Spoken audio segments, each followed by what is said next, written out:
How's it going, guys? It's Marshall. Thank you very much for tuning into the show. So we've had NAMM 22 or 2020. NAMM 22. That's not right. NAMM 2020 came and went, and we're gonna have a panel with some synth enthusiasts and experts. And I've got the four squares of synth nerdom here. We got Kraft in the top left there. We got CouFood and the other way. I don't know which way I'm pointing because I'm backwards. So yeah, CouFood wave for the crew. All right. And we've got Aaron from Imperfect and Filter Sweep, the what is that, a Reddit subreddit? Yeah. Is that how you call that? Yeah. So thank you guys for joining me. What have you guys been up to, Echo? I just got back from NAMM actually at 4:30 this morning. Dude, red eye? Oh yeah. Red eye on the way back? Did you sleep? Don't like red eyes.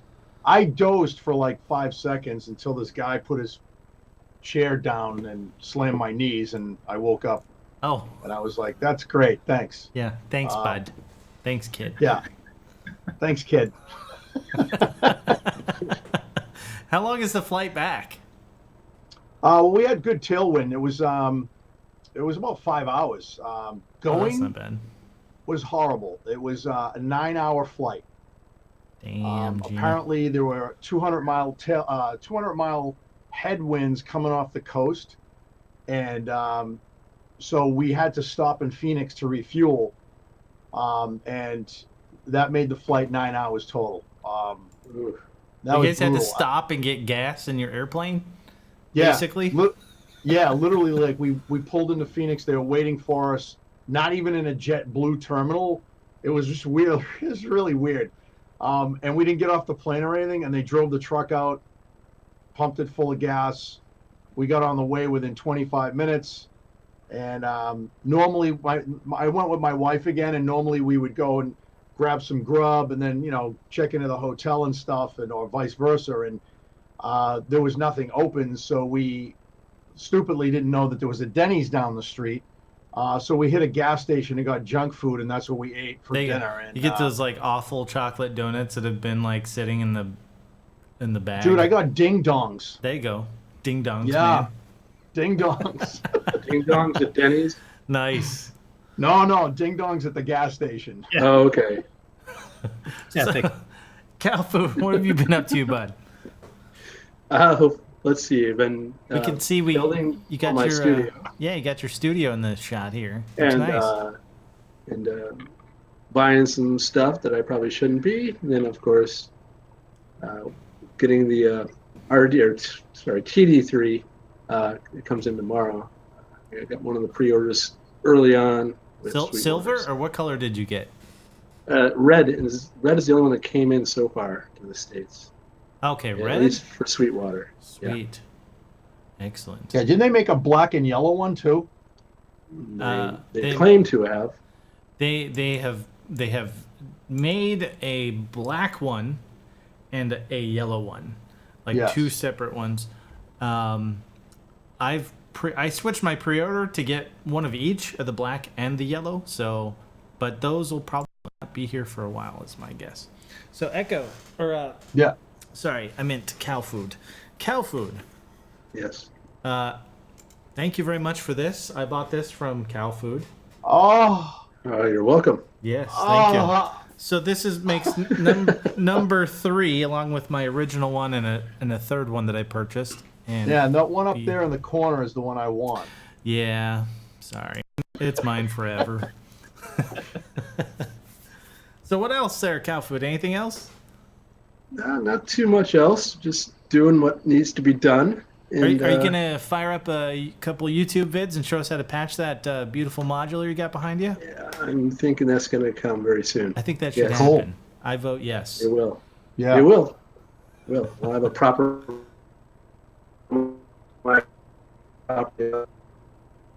Oh no! You turned into a robot. Oh no! Oh, can you hear me? Now you're back. I like calling that you've gone Gaz Williams on us. Yeah. Yeah, I suppose so. You're back to normal, and as long as you don't drop a microphone on a sledge, you're no Gaz Williams. Well, that's true, right? I haven't seen the beard of bees yet either. Right. Right. Yeah, you got to have a massive Jerry Garcia beard. No. Aaron, what's up, man? I've been spending a lot of time working on my little game. That's under Point Surrender. I recently put out another demo video just to share the music, which is the part that I'm enjoying the most. Nice. And in addition to that, I'm going to be mixing it up in the studio next week. I ordered a mixer and the MPC one, and I'm trying to see if I can get the computer out of the equation, other than maybe for final mastering or something. But nice. You're just gonna go I'm gonna give it a go. full DAWless for a while. I don't know if you can call it DAWless because the MPC one runs the MPC software, which is the Akai DAW. Yeah. But I'm not going to be checking my email. I'm not going to be hanging around on YouTube and Reddit and whatever else. So I even got a whiteboard and put it on the wall for notes. Nice. Yeah, like schematic for how to hook everything up. I'll figure that out. I'm pretty. I actually started out DJing in high school before I ever did any music, so hooking the stuff up isn't a big deal. That's like the easy part. It's gonna be fun. I'm looking forward to it. Nice. And just I spend all day in front of a monitor and pushing a mouse, so it'd be nice to not have to do that all night too. Yeah, no, I hear you. I work on a computer all day too, and it's But at the same time, I'm like, I don't think I could ever give up my computer for music making either. Just different strokes for different folks. That's what they say. That's what they say. So yeah, so thanks guys for joining me. We're gonna get into some NAMM stuff here in just a second, but before we do that, I did just want to mention to everybody here that Aaron and I teamed up with Jamie of GeoSense here, and we put together an amazing 140 patches for Orion. Nice. It's called Orion for Yuhi's Diva. Excuse me. So yeah, this was a collaborative effort. You can go in here. This is geosense.com/diva, and you can watch every single patch. We demoed all 140 of these, and this was a lot of fun to do. And if you guys are interested, check it out. That's cool. Yeah, Definitely. All right, so NAMM, Echo, Sir, you were at NAMM. I was. So before Mentally and physically. Before we get into the minutia of the gear, do you have any cool stories you'd like to share from your visit this year? Yes. I actually ran into a bunch of people who I've been admiring their YouTube channels for a long time, actually. And one of them was, well, I can't even, there's so many, dude. The highlight of my trip to NAMM, though, was when I was walking in a lobby in between floors, because I don't know if you're familiar with Winter NAMM, but it's this gigantic, basically football size arena that's 3 floors and then 2 satellite buildings, which have 2 floors on it's each. It's 2 additional buildings besides that big one that you always see? Yeah. Wow, I didn't know it's that big. That's huge. Yeah, it's huge. So, and I still haven't covered. I covered a lot this year. This year was bigger and better than it ever was. But anyway, I'm walking in this lobby, and all of a sudden I see Junkie XL walking towards me, and I went, Tom, and he turned around and he goes, yeah. And I go, I'm a huge fan. I was wondering if I could talk to you for a little bit. And he said, sure. He goes, first of all, though, do you know where I can get a beer? And I go, yeah, lower level, there's a little bar in the back. I said, there's a bunch of people around there, but I saw, beer and wine and stuff like that. And he's like, he was with his aide, and his aide was like, we were just down there. We didn't see it. I said, well, it was surrounded by people, like almost if like you were watching a performance at a booth. So he goes, okay, cool. So I go, hey, since I gave you that information, you mind if I get a picture with you? So he's like, yeah. So I talked to him for a little bit after that, and I said, let me give you my card. I know, and I go just like this because I'm such an idiot. I go, I know it's not going to mean a lot to you by me giving you my card, but it means a lot to me. And he just started laughing. He's like, no problem, dude. You know, I was like, so that was pretty cool, man. And if you don't know who Junkie XL is, just look up Tom Holkenberg. I think that's how you pronounce his name. But he literally has scored pretty much almost every movie. He did Mad Max, Fury Road, Deadpool 2. Yeah. Yeah, did Batman versus Superman with Hans Zimmer. Yeah, he's got a long list of really nice scores, and to mention his electronic EDM dance music roots are epic as well. So that's cool. That was really cool. I ran into a friend of yours. I ran into Mr. Suit and Tie. Oh, nice. Yeah. And that was really cool because he always wears that kind of suit thing that he has, right? Yep. So I walk up to him and I'm like, Mr. Suit and Tie, right? And he goes, yes. It was just really funny, man. Like the way I approached people, it was hilarious. But my wife was like, what the hell? Who are these people? She had no idea what was going on. And he was really cool, and we chit-chatted for a little bit. He was hanging out with Mark Dowdy. So I got a chance to talk to Mark for a little while. I saw Mark the day before that, which I did have a long conversation with Mark, got a couple of photos with him. Mark's a super cool guy, wicked smart. It was just ridiculous, man. Like I just saw a ton of people that I was blown away. The only people I didn't see, though, was the Sonic State guys. Yeah, and they're going to be running all over the place. And I think I don't know how many people are in their crew, but there's probably a few, so they can... There was like 8 of them this year. Yeah, and Jim, Air Monkey Music was with them again this year. Yeah. And I emailed, I text messaged Jim, and Jim said, yeah, man, if you can catch us at the media center, that's usually where we'll be hanging out. Because what happens is a lot of guys that have media passes, they get to go in the show really early. At like 8 o'clock when nobody's there. And doors open at 10. So they get to run around for like 2 hours, interviewing people, checking out gear and stuff like that. So I tried to get to the media center a couple of times and they weren't there. And, I was waiting to see Gaz's big head with his beard and stuff, because that was the only way I could definitely see where they were going. You know what I mean? If they were going to be around. And, but yeah, I missed them. I did talk to David Arlen from Roland. He's a super nice guy. I talked to Michael Shake, the drummer from Roland. I don't know if you guys have ever seen him. He's a beast on the drums. Was he the guy demoing the new drum kit? Yes. I did see a video from Sonic State of him playing. So the bald dude. Yes. Yep. Yeah. Yeah, he's good. Amazing. Yeah. So yeah, I ran into him and those guys. I got a chance to talk to them, and that was a lot of fun. And this was hilarious. And I'll just shut up after this.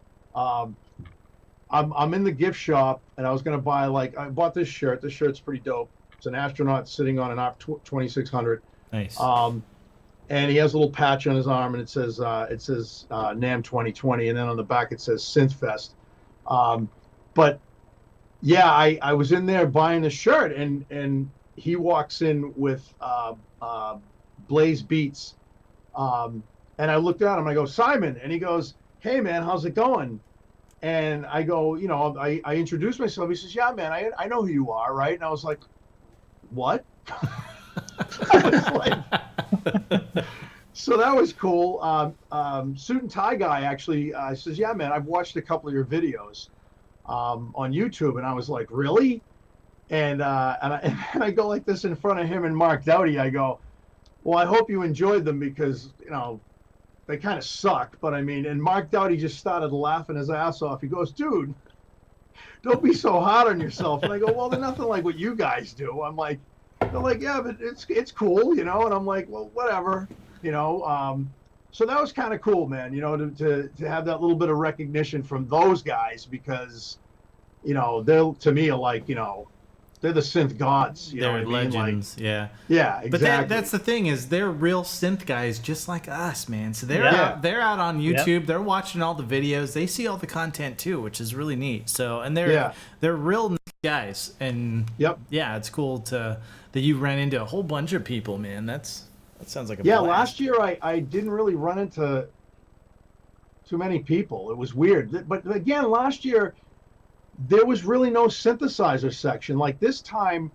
on the map, it actually had 4 blocks, and it said Synth Fest was one of the things, and there was one whole section. It started from where Korg was and went all the way down to Casio, and it was just all. There was one section in the middle. It was all modular.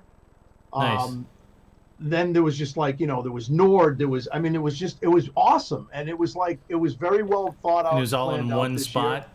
year. Yeah. Yeah, because I've heard in years past it's been kind of spread out or kind of weird Yeah, layouts. last year and it sucked. You know, there was hardly anybody there. The big name guys were there. Arturia, they were all the way down at the end, but they were like at the end of the synth area. So, but yeah, it was really cool. I hung around there for a while, a couple of days actually, because there was just so much to see, man. Nice. The modular section was crazy. Like, MrCowFood, you would have lost it, dude. It was crazy. Oh, I'm sure. And there was a little, I guess Bukla's making this little module thing. Mark Dowdy told me to go check it out because he works for Bukla now. So I went and checked that out. That was really cool, but it looks like almost like a ribbon controller, I guess. Okay. Yeah, it was pretty cool. So I was playing around with that. I didn't really know what the hell I was doing because I'm not really a modular guy, but I had fun. You know what I mean? Yeah. But yeah, it was much better than last year. It was bigger too. It was way bigger than last year. Yeah, well, there was lots more to actually show too, which we're going to talk about right now. With the first synth from Korg, it's like really been exciting to see all the products coming out from Korg. And the first one we're going to try to touch on here is the Wavestate. And this is kind of a modern take on what's the other one? The Wavestation? Wavestation. Yeah. Yeah. So, and Wavestation is something I've been familiar with just because of I have had the Korg Legacy collection of plugins for years, and that's one that's in there, so I'm kind of familiar with it. But yeah, Aaron, what do you think of this Wavestate? Have you had a look at it at all? I've watched a few sound demos, and I really like the way it sounds. I mean, to me, it sounds like 90s electronica, which may or may not be a good thing to some people, but it sounds very familiar to me. Yeah. I'm like, wow, these are the kind of sounds that I grew up listening to in a lot of the music that I liked. And I haven't looked closely at the specifications, but as far as I know, it's multi-timbral. It's just the modulation options that extremely versatile. I watched a long form sound demo, and they had piano and strings and bass lines, and just it was all over the place. And it's got an effects section, and Yep. So and at the price that it is, this is going to be hard to beat. I'm curious to see how other manufacturers might respond to this thing. Yeah, it's 4-part multi-timbral, if I remember correctly. And yeah, the thing for me is 37 keys, man. At least they're full size keys. Yes. Yeah, if they weren't full size, I would have just shook my head. Yeah, so at least there's that. But man, I for something like this, because it has some of those classic kind of timbres with pianos and strings. Like, you need a couple of octaves to really be able to play that effectively, in my opinion. And Well, you can always hook that to a MIDI controller too. So that's true, and that's others have said that. But at the same time, then can you just make a module for me and I'll use that? I'd rather use that. they But came out with the XD module. They'll probably do the same thing. yeah, I hope so. And yeah, others have kind of taken that as well with the Argon 8, which we'll talk about in a little while. Also has some new variants in form factor as well. So Yeah, CouFood, what do you think of this? Yeah, 90s. That's, I mean, back when I was getting into synthesis seriously, the Wavestation was one of those keyboards that I kind of wish I'd had, but I mean, it's that joystick too. Morphing between waves or PCM waves was sort of one of those things that I really loved about it. And with this new sequencer, I guess, that's on the Wavestate, it's taken it to a new level. But now, for me personally, at this stage in my game, I've kind of moved on from that sound set. So for me, it's kind of one of those things like, okay, well, it's PCM based, and you're stuck with at this point. And I guess I guess we're going to talk about this, but will we be able to add our own wave files or PCM files, whatever you want to call them, into this machine, so that we can morph between our own ideas about what we want to use this, or are we going to be stuck with the PCM sounds? And I would guess and I would hope that that's probably not the case, considering there's 6 gigabytes of storage. Is that right? Yes. So with 6 gigabytes, I can't imagine they've gotten even anywhere close to filling that up with wave samples. But maybe I'm wrong. In any case, that's one of the things that I was like, well, until they announced that, I don't see the versatility to it, because it'll start to sound samey, and that's something that I tend to lean away of. Since you've kind of moved on from the typical sound, I guess there's probably some new additions, I'd imagine, versus the original. But at the same time, there are new stuff. But at again, the same time, at least the demos, and it's hard to tell from just a couple of trade show demos like what this thing's really going to be capable of. But it would be nice to be able to add. Was the original Wavestation expandable via cards or something? Yes. Yeah. Yep. So the Legacy Collection, you get all the cards that came with it, which is cool. Yeah. Okay. Yeah. So that's one of the neat things about the software emulation of these, and I forgot to put this on the list, but the Triton has been basically turned into a plugin now too, with all of its expansions and stuff. So, but Echo Kraft.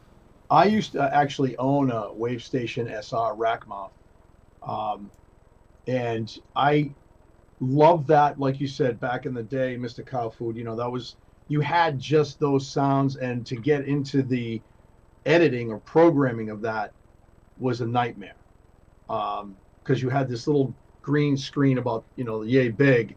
And D50-esque, right? There's like some buttons and that's it. Yeah, right? man. No knobs, no sliders. Yeah, and you had to menu dive big time. And so basically you were stuck with, because it got so frustrating. And I knew some people that were able to really get into the keyboard one and mess with it.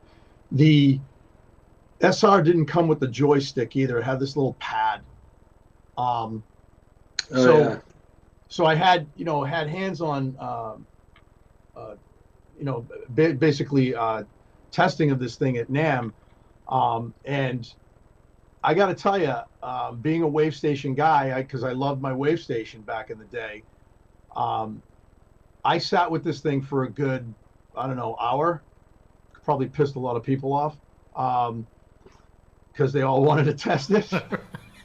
There was like 5 of them anyway, but I was just like kind of sitting there with the headphones on, going to town with the thing, and having everything on the front panel to get in and tweak. And it was basically, what I loved about it, it was a digital synth that was very much like an analog feel, because of all the tactile abilities. They've definitely updated the interface versus the original. This looks much more approachable for me. And anyway. Let me tell you, the sound, you're not stuck with that, those sounds that came with it. You know what I mean? Right. They're in there. I stayed right the fuck away from those. Yeah, the show off techno stuff. I wanted to know what this was about. And the cool thing is I don't know if you guys have ever seen Luke. he's from the UK, and he's did a lot of demos of like Anderton's music, and Yeah, he's so great. I actually had a chance. He came over and he just started chatting with me, and so we were looking at it, and I asked him a bunch of questions about it, and he said it's beyond what the Wave Station originally was, and so it was really cool because I started getting more into it. As far as adding your own waves and stuff go, he didn't really have any information on that. However, because you were able to use the cards back in the day with the older one, that could be a possibility because you could do it through USB or MIDI. Well, I hope they don't bring back the card idea. It's 20. Well, no, there's no card slot on the thing, man. But no, so it was really cool. It really got my interest because I did like the Wave Station, but I like the fact that I'm able to edit and create my own sounds on this device. And the other thing that I thought was really neat was the fact that the effects section is really, it's rich. The reverbs and the delays, the chorus and stuff that's on it just sound really, really nice. It's big. It's got a big sound. And for the price point, you know, it was $749 when I was there. I checked on Sweetwater today. It's $799. So I don't know what that's all about, but That's the showroom discount or convention discount, I guess, probably, right? maybe, yeah, I don't know. Yeah, it could be. But I just looked at it and said, yeah, this is something that I probably would buy and put in my arsenal. It was the only thing besides one other synth that I didn't see that you don't have up on the list here.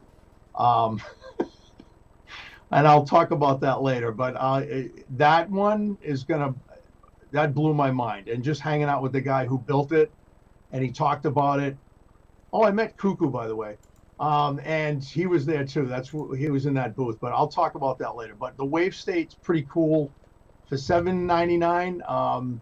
It's a lot of synthesizer. Yeah. It really is. Yeah. Cool.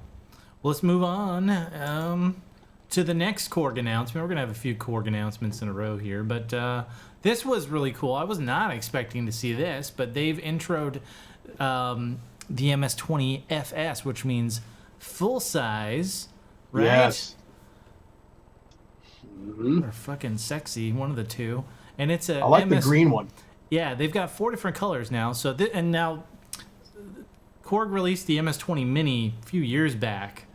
I think they did a limited run of was it the? Did they do a couple full size before? I don't remember if they ever did. I don't think so, but maybe I'm wrong. I know they did the desktop one that you had to assemble. And that was kind of like a full size thing, but it was a desktop with no key bed. But it had some additional patch points or something on it, right? Something like that. Yeah. Yeah. Yeah. I remember Nick Batt building one, and he said his fingers were killing him after he built it. So Nice. Well, we'll go backwards here. So, what do you think of the MS-20 FS? Did you see that at the show? yeah, I got a chance to play around with it, and it's nice having the full size keys. Yeah. I really like the colors. They look really good. Like the blue looked really good, but I don't know. I just kind of lean towards the green one. It just looks cool, you know. And as MS-20, I don't have an MS-20. I always wanted one, but and I always wanted one because of the filter. It's so mean.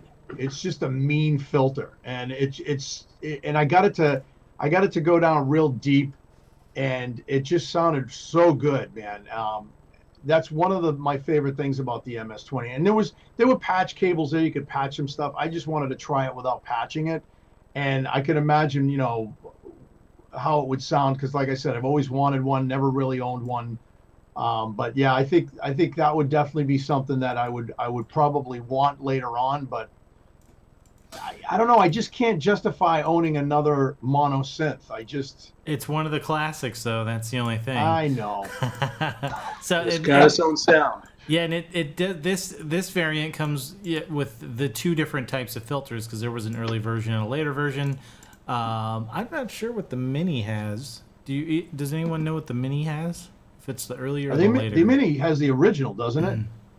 I couldn't say. I don't know for I'm sure. not sure. Yeah. I had one, but I couldn't tell you which Comment one it had. section, please help us out on that one. Yeah, CouFood, what do you think? Yeah, the green one. Green one? Would you be more apt to pick something like this up? I know you got a K2, but Yeah. would this be something that maybe we could see in a CouFood special No, edition? I'm not video? gonna. No, you mean the FS? Would I Yeah. actually buy one of those? Yeah. No, not. Not even the green one, man? No, it's what are they asking for it? Is it over 1,000? 1,500, I think. Oh, yeah, $1,499, no, something like that. not for a Does it model. say? Maybe Nope. it doesn't say. I get it a BARP 2600 before I get to that for that price. I thought I had For seen $3,000. I should say I don't know, because I thought I had seen 1,500 for this, but at least on this Syntopia article there's no price. So But I'm glad, on the other hand, that they are releasing these and they're trying to tell Behringer that hey, we're still going to do this. right, and these are the and originals. We are putting out the real deal. Yeah. So if Yeah. if you're a purist and you want the exact thing, then that's the way to go. Yep. So I mean, I'm glad that they're doing it, and they're giving kind of in a way a middle finger to Behringer, and that's good. I like that as competition. I like it too. I wish there was another company that would do that, but Yeah, no names. roll it. Excuse me. I don't know what happened there. Aaron, what do you think of the MS-20 FS? Is this something that caught your eye at all? Anything you'd be interested in? Definitely interested. I really like the sound. I'm on the fence as to whether it needed to be full scale, because having the Mini, well, you know, the keys on the Mini, as I recall, there was no velocity. Yeah, it's like You the really most basic key. Yeah, I don't keyboard. even know that you could do MIDI out from it. I think it was MIDI in only. So I hardly ever used the keys except for when I was, you know, making a sound on it, but then all the sequencing would be from elsewhere. I think it does do note on off out, if I remember. Yeah, I the can't Mini remember. the Mini only had MIDI out. The Mini one, I believe. No, it had MIDI in because I sequenced it.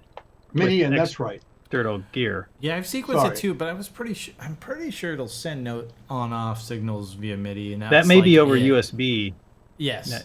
I can't remember. Yeah, I can't but- remember either. It's been a while. But having since I've used mine.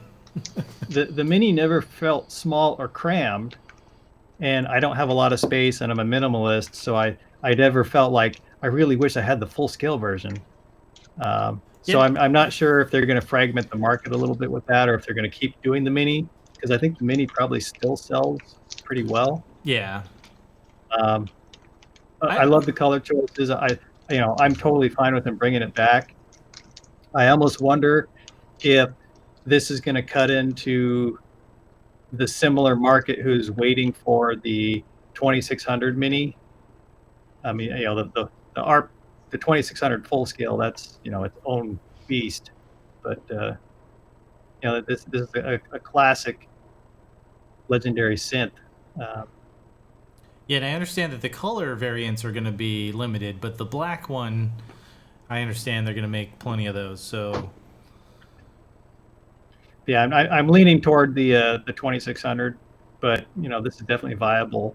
yeah, We'll just have to see where things shake out with what Korg and Behringer are doing on that front. yeah.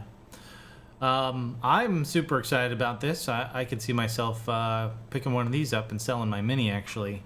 So that might actually end up happening before the year's out. Yeah, somebody that had a Mini, Yeah. you know, if Now- you really liked it, I see no reason not to upgrade to this unless this thing costs, you know, $2,000, which I don't think it's going to be No. that expensive. I don't think so either. They did a really good job with the Mini, and they got it like just right, where it's not too small, and it's not too big, but Totally usable. yeah, totally usable. The keys are slim, so they're not mini, but the thickness is slimmer, but they're It was a full joint length. cord. If that makes sense, I think. Yeah, What color are you gonna get, Marshall? I'll get a black one, man. I'm gonna go with OG, man. Yeah. Yeah. Is Classic. there I a gotta price say, difference The between blue looks really nice in person. I don't know. Why don't we look it up on the Sweetwater? real No, I quick? don't think there is. They're all Yes, the same price? That's supposed to be out till April, so I don't know that we'll see a price announcement Well, let's see if for a we little can while.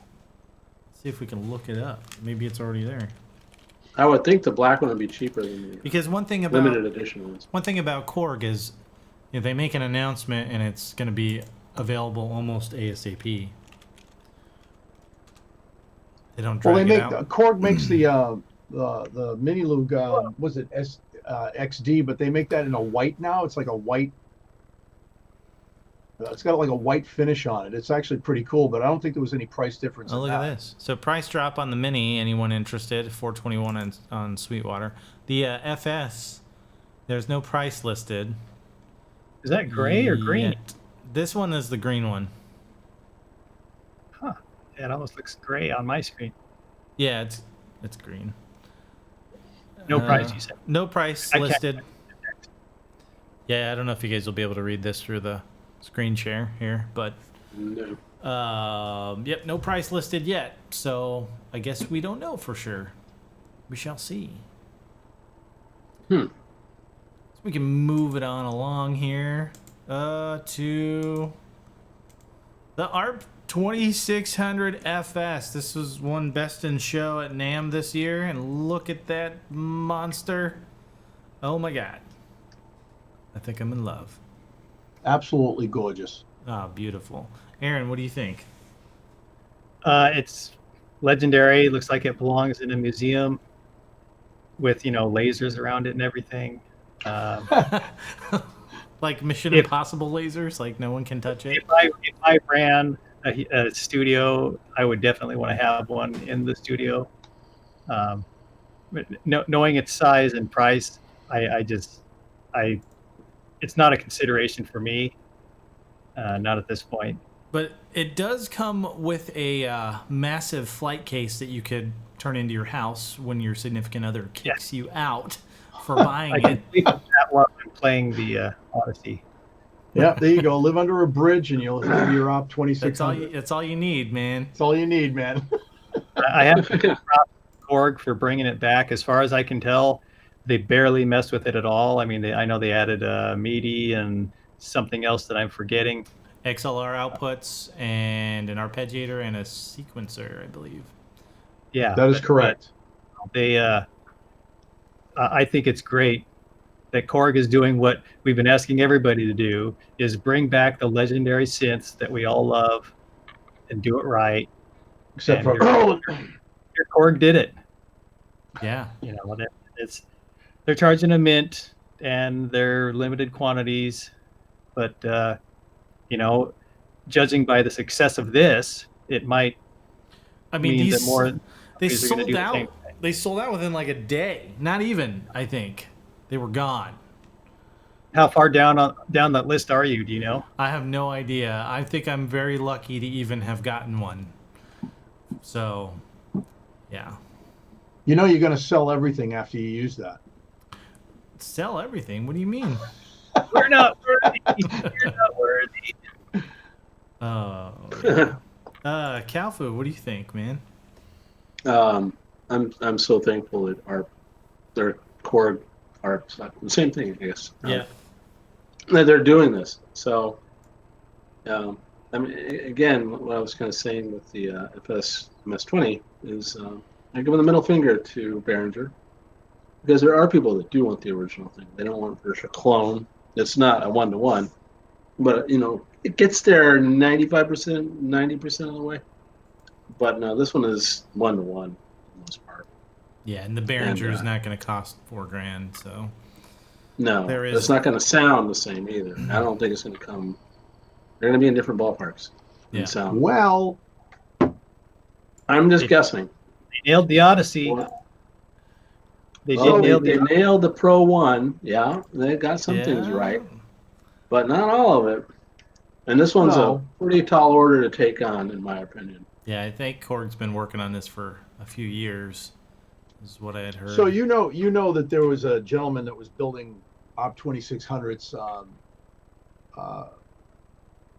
clones for a while now, right? You can still get them, I think. The TS or what it is. I can't remember the name of it. Well, Behringer hired him. So you can go on and watch the whole thing. He gets interviewed and everything. And the one that he built is a little bit smaller, and it's the orange and black scheme. And apparently that's the one that Behringer is going to start producing. So the reason why I say well is because from what I understand, that thing is like to spec from the original ARP. That's the way I understood it after watching the video about him on Behringer, on Behringer's website. It was announced at NAMM, so I immediately, because when you're at NAMM, you get all these announcements and these event things emailed to you. So I went on, and watched the video in my hotel room, and it was very interesting. It was really cool, actually. I got a chance to touch this thing and play with it, and because I actually played with an original ARP 2600 back in '94, and I almost cried because it's that beautiful. And it really is. It's a thing of beauty. Aaron, like you said, it definitely belongs in a museum. It's beautiful, and right down to the Tolex. I mean, on the covering and stuff, it's just perfect,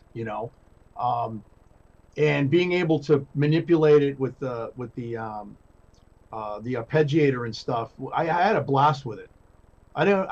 They only had 2 of them on display, and I didn't want to give the one that I was playing with up because I was just like getting the most bizarre sounds out of it to some of the most fat sounds out of it. Yeah. And it's just a lot of fun to play because no matter what you do to it, and I even started doing some patching with it because they had some patch cables laid out, and it was awesome. I just was totally blown away by it. But at $3,000, that's a little bit beyond what I want to spend for that. I mean, that's almost what some of the used ones are going for. Well, no, so, used ones are like 10 grand.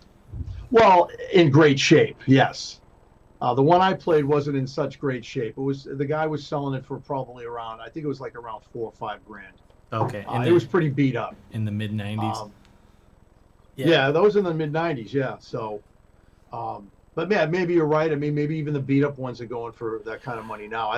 It's funny. I don't even look at vintage gear anymore. I don't even look at to price it because my problem with vintage gear now is the fact that it's like you have to have it serviced all the time, and that just drives me freaking crazy, Yeah. And eventually that's probably what's going to happen to all this stuff, right? Yeah, eventually. I mean, just wait till you got to take the mini log in for some fix up, and that's all. No, I'll just throw that away. Mount. Well, you never know. Maybe that's a future classic, and it's worth all kinds of money in like 20 years. You never know. Well, it's gonna be. I mean, look at the Wasp. I mean, that was a synthesizer that was sought after and still is. And Behringer comes out with their version of it. One of the things I'm gonna say is Behringer kept making all these announcements. Oh, Winter NAMM, and they'd say Winter NAMM 2020. Behringer wasn't in the building, man. Oh yeah, we're gonna get into that. Like, what the actual fuck? Yeah, we'll get into that.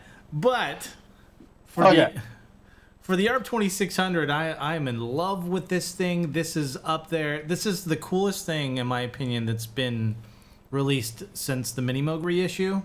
And I was in love with that. I'm in love with this. I've been fortunate to get a pre-order in. But you were talking about the gentleman who was making clones. The one I don't know if he's associated with the TTSH. That's the one I was thinking of. I think that's a different company. The guy Behringer hired does modular gear. Gotcha. Based on the original ARP circuitry. This is the one that I had always heard of as the ARP 2600 clone. That you can still get that one, as far as I know. It's a kit, right? You put it together. or can you buy it assembled? As I recall, there's some DIY involved. Right. Yeah, and the guy that Behringer hired though, didn't he actually built not just a modular version of it, he actually built an ARP 2600 and sold them too, right? That's what I took from it. I couldn't wrong. say. I don't know about that. Yeah, I don't know. I'd have to watch the video again. I'd have to watch it again too. I think I went through it and I was like, okay. And we'll talk about the Behringer version here in a little bit, but yeah. So this is seemingly an option as well if you're into the ARP 2600 and either don't have the coin to purchase one of the reissues that Korg is releasing. How much does that go for? I don't know. I thought it was around $3,000.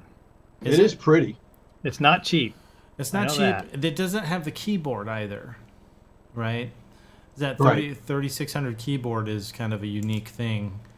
3620, excuse me, to the experience with the controls over here, and you can patch out from the keyboard into the synth, and there's some stuff. So, yeah. Anyway. Yeah, and the one that I played years ago, you had to hold the connector while you were playing it, because every time you let go of the connector, it would disconnect from the actual key, the synthesizer itself. So it was pretty banged up, but it sounded pretty cool, you know. Yeah. So there is rumors of a mini version possibly on the way from Korg that has not been officially announced, but some pictures have been floating around, and I think that would be cool too. Do you guys have any thoughts on a mini? When you say mini, what do they mean? How big is it? Like, I would assume something along the lines of the MS-20 mini, where it's, you know, 80% the size, something like that. We don't know because it's not really a thing, and it's just some pictures showed up, and some people were thinking that maybe we'd see that at NAMM if it was going to happen, and we didn't see anything. So no, but I hope it happens. Yeah. I don't see why they wouldn't. I mean, the MS-20 Mini sold great. The Odyssey, they had a variety of sizes with the Odyssey. Yeah, because the first one they came out with was a smaller version. I can't remember if they released the full scale first or the smaller. The full scale was later first. Because I remember thinking, I wouldn't mind owning that, but I don't want a little one for that. I would want a big one. And then by the time they released the big one, I kind of didn't want an Odyssey anymore. So yeah, did the little one come with the little hard shell case, or was that the full size? I'm pretty sure that was the full size. At least in the review video that Nick Batt did, it came in a case. But now that was years ago that I watched that video, so feels like I can't remember if that was a full scale or a mini. Or, I don't know if mini is the right word, but they milked the Odyssey with a variety of formats, so I don't see why they wouldn't do the same with the 2600, especially given that this thing lands within less than 24 hours. It's sold out. It just makes no sense from a business point of view not to just go to town. When it also was surprising, they had such a marketing push for it. You know, they made the documentary and and teamed up with Reverb and Mark Doty and did the whole history of the. That was really good too. Yeah, that was such a good video. I think I've watched it a few times, and I was just like, man, you know, the rumors were that they were only making like 500, but then I saw in one, I can't remember whose video it was. Somebody was talking to Nick, one of the guys at Korg, that there was less than 1,000. So I don't know if that means 999 or 600 or we don't know. So but I think that they should make more, man. There's a lot of people that were willing to put cash I think they will buy this. And if they make one that's half the size or 80%, sorry, I think that they'll probably be able to reasonably price it too. I would buy one. You'd get a mini ARP? I totally would. Yeah. And here's the thing though. Do you think if they do that, are they going to cut the keyboard size down? Do you think they're going to make it small? Because probably. Didn't somebody comment about that video that Mark Doughty had done? There was a keyboard that was connected to it that was smaller sized, and I should have asked him about that when I was there. But it was smaller. I didn't see than the actual full size one. So do you think they would do that if they cut it down, or Oh they yeah, would go I mean half-size keys? the keyboard on the original is huge. Yeah, I it mean, is. it's big. You can't. I don't know if they show it. Yeah, look at this. I mean, if they shrunk No, this it is. It's 80% and then you still had this massive keyboard, yeah, they definitely would shrink it down. I'd imagine. They'd probably do mini keys. That's what they did with the Odyssey Yeah. But and but the they are M20. they are going up against Behringer then, So I don't know. Yeah, but are they? Do you know what I mean? Like, the version of it, then I think they kind of would be. We kind of lost you there for a sec, CouFood. What were you saying? Oh, I'm saying if they came up with if Korg came up with a mini version of the 2600, they would probably be going up against Behringer, market-wise. Yeah, and probably similar price point, I'd imagine. Whether they change the design to address what Behringer is doing will be another story. Right. Yeah, That's true.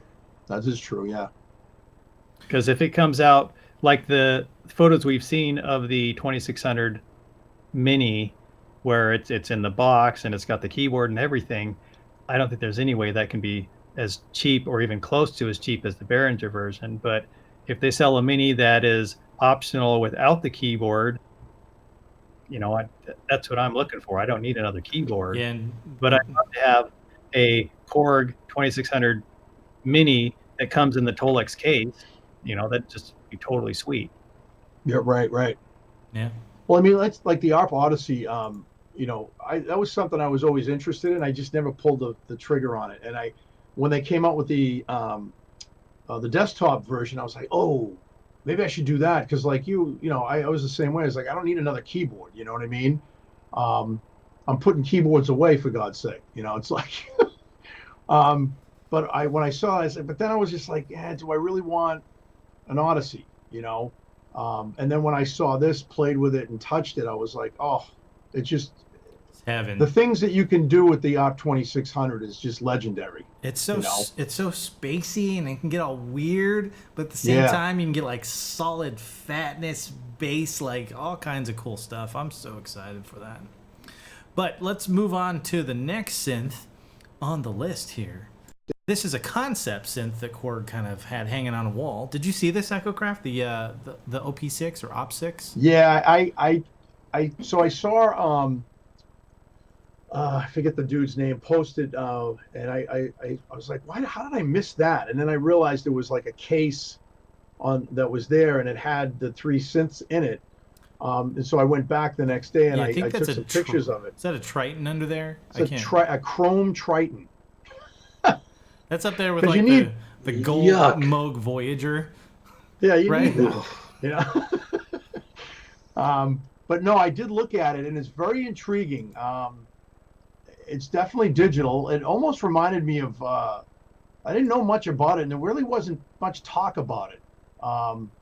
I did look at it, and it kind of reminded me, I know this sounds weird, the layout reminded me of almost like a Poly 800 mixed with a DX7.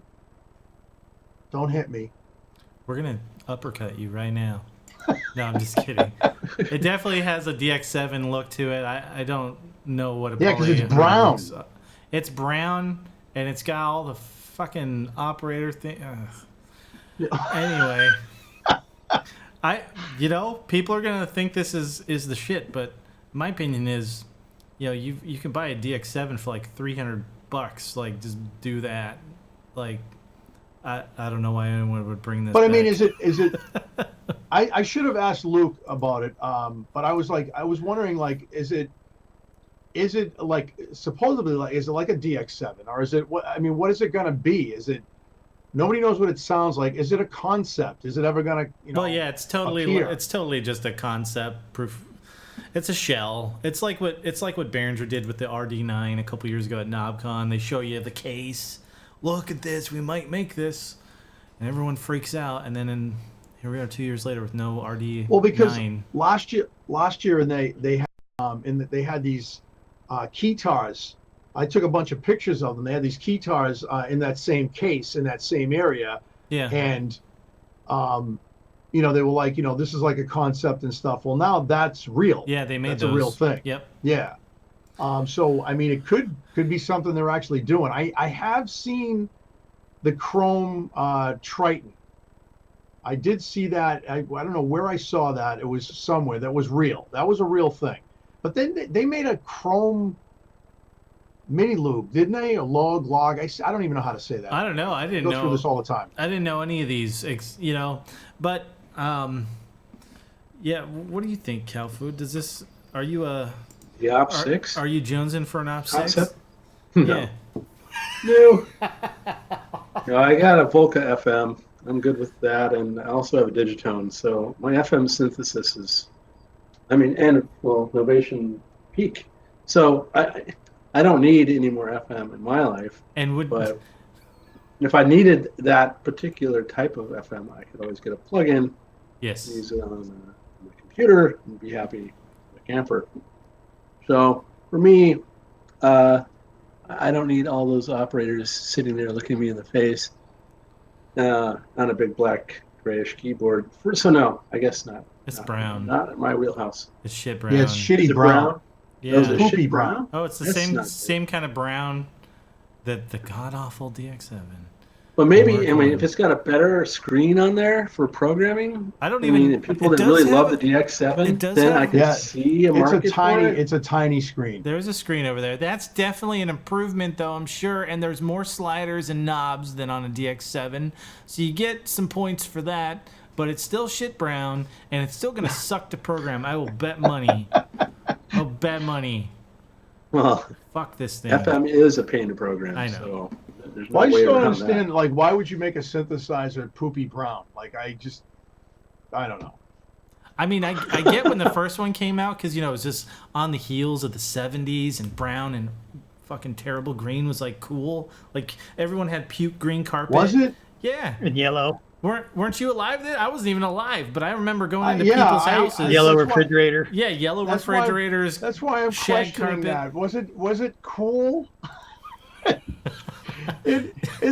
on. It wasn't fucking cool, dude. I lived through that. You had fucking wood paneling on your house on the walls on the inside. Oh, everybody did. That's why it looked like shit. I hated that back then. Shag carpet. Yeah. Well, see, the ugly green shag carpet. It was like avocado green. I'll give the DX7 a bit of a pass. I still think it's an ugly, terrible machine, but at least it was on the heels of that, and I guess, to be contemporary for the time maybe makes sense. In 2020, it don't make sense to do this. I don't know, but maybe. Well, at least the 80s, you had neon colors. It was cool. Yeah, that was later in the 80s. Maybe Korg's doing this to get an idea. To get what? Yeah. We got digital. Oh, he's gassing out again. We got DigiCal. Am I gassing? Am I degassing? That's the. What were you gas yourself? Yeah, I degas myself. So anyway, the OP6, what was I saying about it, is maybe it's just a shell. It's just basically something that they're putting out there to see what people's opinion of it is before they actually commit to any kind of production. See if there's any enthusiasm for it. And if they're going to get people like us all over the place saying, why did they make a shit brown Op 6? Oh, maybe they won't do it. I've seen people already excited for this and want it to happen. To each their own. What do you think, Aaron? All right. I have never said to myself, I wish I had more FM synthesis in my life. Other than when I play Sega Genesis games. That said, I've been surprised on the sub that I moderate. The majority of people really are enthusiastic about FM. They want more FM synths. They want more FM options. It's kind of a section of the market that's been overlooked, ignored for the most part for that's I don't know how long. But just tonally, it doesn't appeal to me. And the graphic that you showed with that great big long thing off to the right, who knows? That may be like a graphical representation of the architecture of the synth. Well, that's how. Those are the different ways. They're called algorithms or operators, basically, and they're It's the way that the signal path is being modulated by the other sine waves, basically. So this is very similar. The DX7, I think, has something similar on it. Crazy. Yeah, that's what I was going to say. It's very, very DX7. Yeah. Yep. So you the sound doesn't interest me, and as far as I know, you could never have enough knobs to make sense of it. But, you could, but it would be expensive. Or it would be ridiculous. Like the Look Mum No Computer, No Computer. Yeah. He did a whole controller board for a Mega Drive, which I think is only 4 operator FM in that. Maybe it's 6. I don't remember. But you basically need like 2 knobs per sine wave to adjust the amplitude and frequency, and then you need to have the different algorithms to route the signals around. Like FM is hard to control. Like the best, in my opinion, if you want FM, get a software version of it. Citrus is one of the best ones, I think, control interface wise that I've used. I don't know why anyone would want a hardware FM synth like this. Well, the look of it, to me, it doesn't. Obviously, there's more knobs than DX7, but more usable.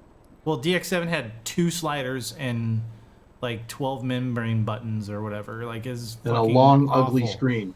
Yeah, it's terrible. I mean, I think there's room in the marketplace for more FM. The Digitone is the only FM that I'm aware of. But that's nice. Yeah, it's simplified FM. I don't know that it's as advanced as something like this. Or you could like handhold FM in the Digitone. You can get a MoDX, right, or a Montage. I think those have pretty advanced FM. They get up to like 8 operator FM in those. What did we call that last time? The MoDix. The Moog. Yeah. with its Smurf dick, super knob. Yeah, but I have any. This is the first I've heard the Op6, so yeah. And it's a concept. It may never actually get made, but if it does, I'm gonna make fun of it. Be curious to see where it goes. Yeah. Excellent. So let's move on to the next synth on our list here, which we have another Korg product, and then I think this is the last of the Korgs, and we'll be moving on to some other brands. But this is the Korg SV2 stage piano. I guess this is maybe not technically a synthesizer. It's a performance instrument. Can do pianos and strings and all that kind of stuff, but it has like kind of a cool look to it in a kind of almost vintage 70s way. 70s in 2020, I guess that's maybe a thing now. Yeah, Kraft, what do you think of this? I don't. Did you see this at all? Was this there? Yeah, I did. Did you push it over? It's no. Yeah, and I was arrested and thrown out of Anaheim. Don't come Get out of here. Go again. back to Boston. Yank. Yeah. No, I did. I looked at it. There were some people that, I'm technically not a pianist. So I really, these kinds of things don't really intrigue me that much. But it has speakers built into the top, dude. That was the only thing. So here, all right. So this is how I walk in and I see that. I see those speakers and I went, ooh, what is that? And then I walk around to the front of it and I went, oh. Disappointment. And that was it. I was just like... So yeah, I didn't really spend much time with it. There are a lot of guys and girls that were around it checking it out and thought it was cool, and some guy was actually playing it and he's playing very well actually, and I appreciated that. But other than that, it's not my bag, man.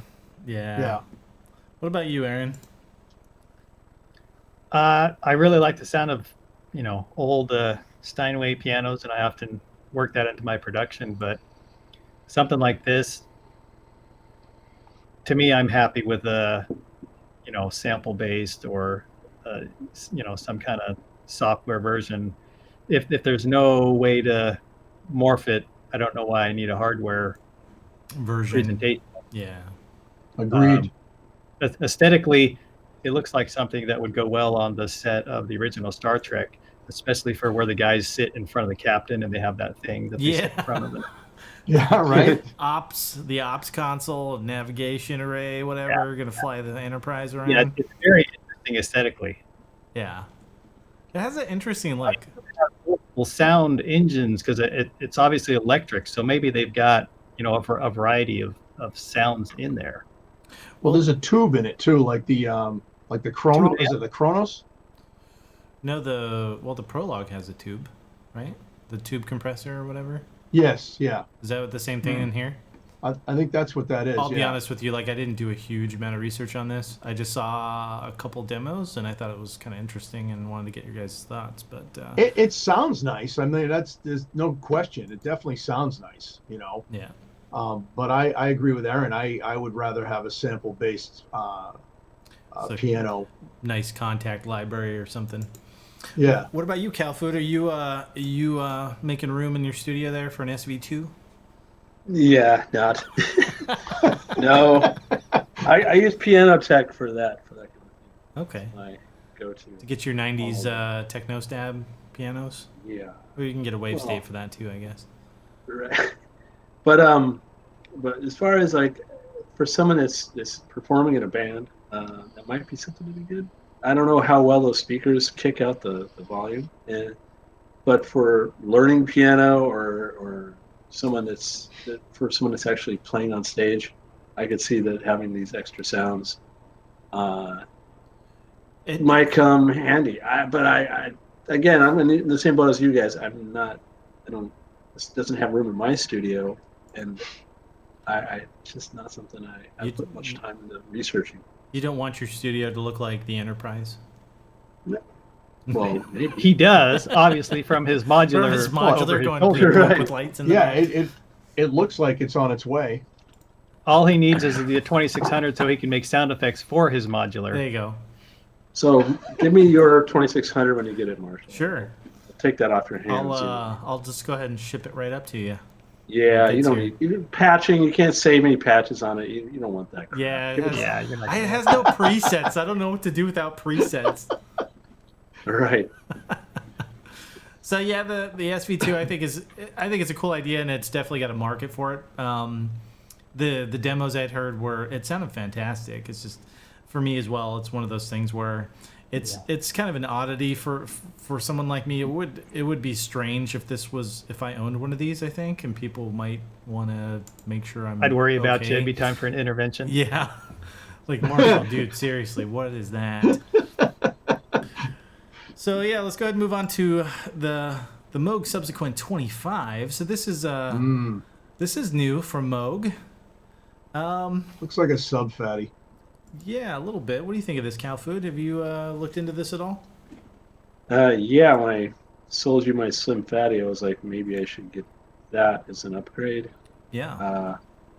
But I mean, I look at it as something in between a Subsequent and a Sub Fatty. That's where I'd put this thing.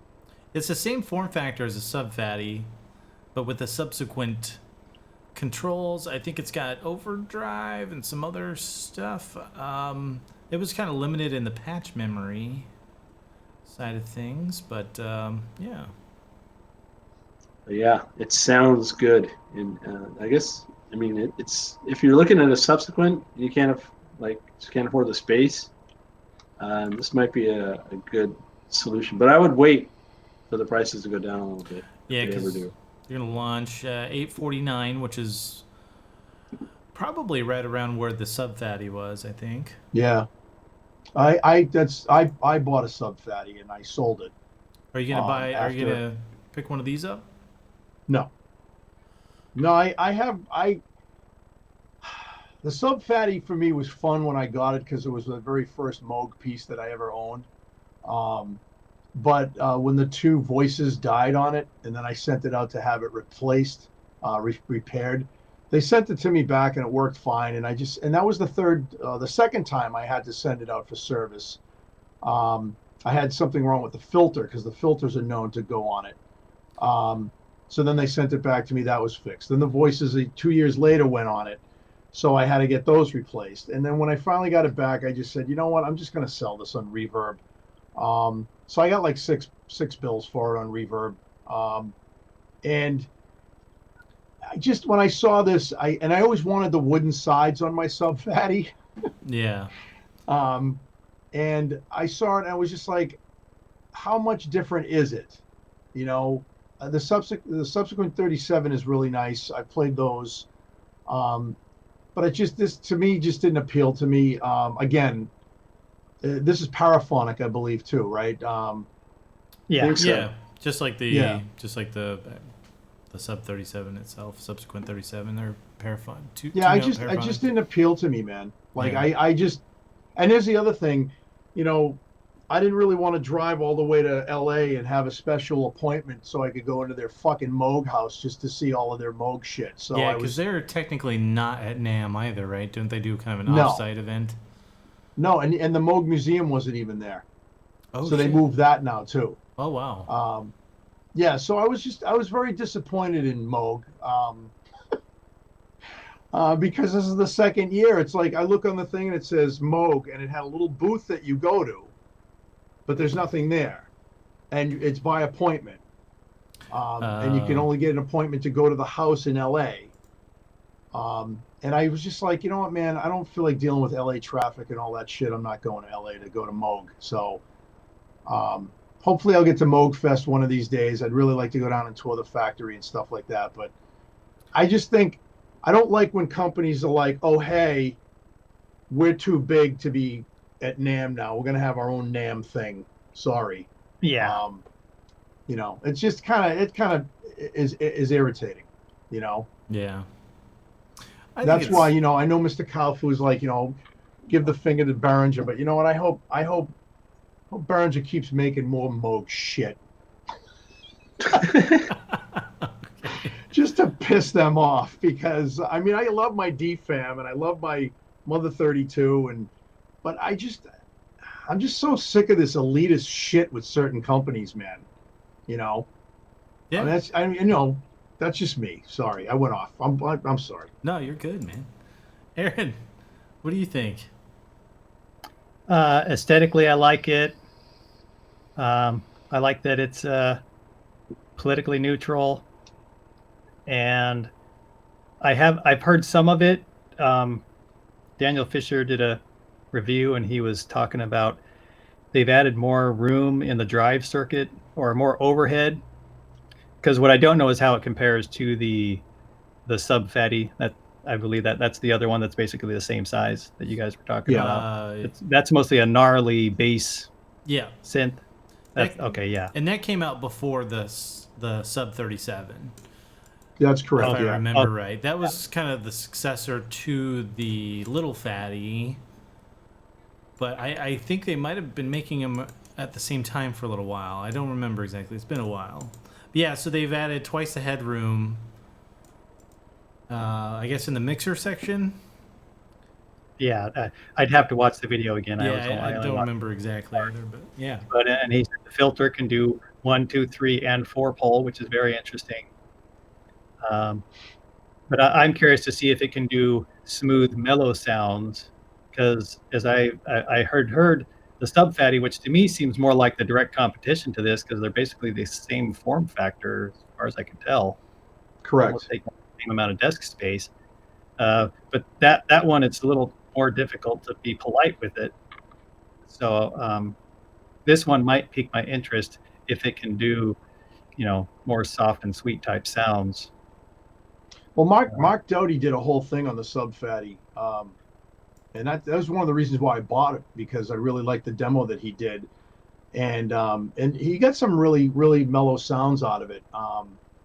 That was interesting because like you said, it was designed really for kind of like a gnarly bass synth, you know. But I got some pretty sweet sounds out of the Sub Fatty. It just, I really used it mostly for bass, though. I mean, that's what I used it for. It was my bass. It was my go-to bass synth. Yeah. Well, My main complaint is that it's only got 16 onboard patch memory. Yep. It boggles the mind. They've got 8 buttons, so why not have 8 banks of 8? Nope, you're right. 16. I can't wrap my head around it. It seems like an unnecessary limitation or oversight. Yeah. It's Marshall, interesting. do you know they had, because the sub fatty, you were able to download a software editor. Do you know if they're doing that the same thing with this one, or They are because I saw it in the Daniel Fisher video. He had it open and to the side. He's like 16 Okay. on board, infinite when you have it hooked up USB. Yeah, so I'm like, in hook it up. theory, you could save your patches externally, but it is kind of nice to have more than, how many is on here? 16. 16. 16 seems kind of. That's what the sub fatty had. Did it? Yeah. Yeah. Okay. Interesting. Because I think my Slim Fatties, they all have 99. And that seems more Slim- about. Well, the slim fatty is definitely better. That's why I want your white one. That's a little fatty, but yes. Oh, the little fatty. I'm sorry. It's That's the what I same. meant. It's the same synth basically, but yeah, I hear you. It sounds better, man. Yeah, That synth sounds so much better. that's those. The slim and little fatties are some of my favorite synths. So, and yeah, I'm excited for that. This for me, I think it's cool. It's it seems like it's good. They should have something in the market sub $1,000 in my opinion. Moog, Yeah, that is. I think the price point it's a good price point. Yeah. So, and this form factor seemed to be fairly popular, with the sub fatty. The 25 keys I don't like, but if it's just going to be a little bass synth. Oh, did we lose Echo Kraft or CouFood? Yeah, Mr. CouFood. CouFood dropped out. Hopefully he'll join us back. But yeah, He gazzed out. right. The I'm 20 gonna text Gaz and tell him that's what we call it. gazzing out. He'll laugh. Yeah. So yeah, 25 keys, good for one-handed, bass lines. That's about it. And I think that's. Let me get CouFood added back in the conversation. Yeah, I'm guessing it's more of a bedroom producer. Are you back, CouFood? Can you hear us? Yes. Okay, cool. You hear me? We can hear you. All Let me add your shot back in to the mix. Talk amongst yourselves about we could actually. Oh, did we ask you about the subsequent 25? We did that. You got, Yeah, sorry, you got cat me in food. there. Yeah, I was part of it. Oh, you I did? said, I think so. Yeah. I basically said it was somewhere between the sub fatty and the subsequent, and I was thinking about it is pretty. buying it after selling you my slim. Oh, yeah, sorry, That was- that's right. that's- That's my short. I thought it was $1,500 for some reason. It's only $849. Yeah, it's Well, still it's high. But sub $1,000. I'd like to see him come out with another rack version like the Slim Fatty. I think that would be cool. That would be really cool, man. Yeah, I think they should. I think they should do If something. they like did that, I'd probably buy one of those. Yeah. That actually would make more sense to me than what they're doing here because they've already got something that looks almost identical to this in the sub. Yeah. Yeah, but I don't think they make the sub anymore. I think they stopped Oh, making. well, I don't know. I was on the fence about when I got my base station 2 just 6 months ago or whatever. I was thinking about getting a sub or a base station 2, looking at them both. Yeah. So if the sub's out of production, it went out of production recently. I'd have to check on that because I was under the impression they stopped making it a while ago, but I could be wrong. Well, the price. Last time I saw, the price dropped down to like $649 Yeah, it was on the sub $650. fatty. Yeah. Okay. Yeah. Well, maybe it was pretty recent, and this is the rollout of the replacement for them in that space. Yeah, it's because this looks like it competes directly with it, but it does make sense to introduce this, where this maybe it can go where the sub can go, but then maybe it can also be a little tamer. Yeah. Well, having that extra headroom in the mixer section. And it's got wood, which we all like wood. Yeah. I like the look of this better than the sub fatty. I will say that. Yeah, I think aesthetically, it's a better. Yeah. The sub fatty had that weird rubber texture on the side cheeks, and I went online. There was a guy in London that made wooden side cheeks, for the Sub Fatty, and you could pick different types of wood. Some of them there was like oak, there was there was red oak, there was maple, and all. You could pick whatever you want. And I went to order. It was $99. That's not too bad, for decent wood. You know what I mean? And I went to order it from him, and he said he was closing up shop because he was moving. And when he started opening it again, he was gonna, start taking orders, and he never reopened. So Wow. it would have been I think nice to have the wood sides. I wanted to order some wood from that guy too. I Oh, think he was really? making wood end cheeks for a whole bunch of different synths. Yeah. Yeah, I forget what it was called. It was an odd name too. It wasn't just like, synth wood. Synth wood. I got synth wood. That should be like a T-shirt or something. I don't know. But let's move on. Let's move on. That's better than gas, right? Maybe. Let's talk about the the Sequential Pro 3. Now, there's two variants of this. There's the SE, which you're looking at here, and then there's kind of the Which is so pretty. regular one here, the standard edition for the poor folk. So, Ooh, I didn't know that. yeah, Aaron, have you had a look at the Sequential Pro 3? I've checked it out a little bit on online. It's not something I'm interested in, but the special edition looks absolutely gorgeous.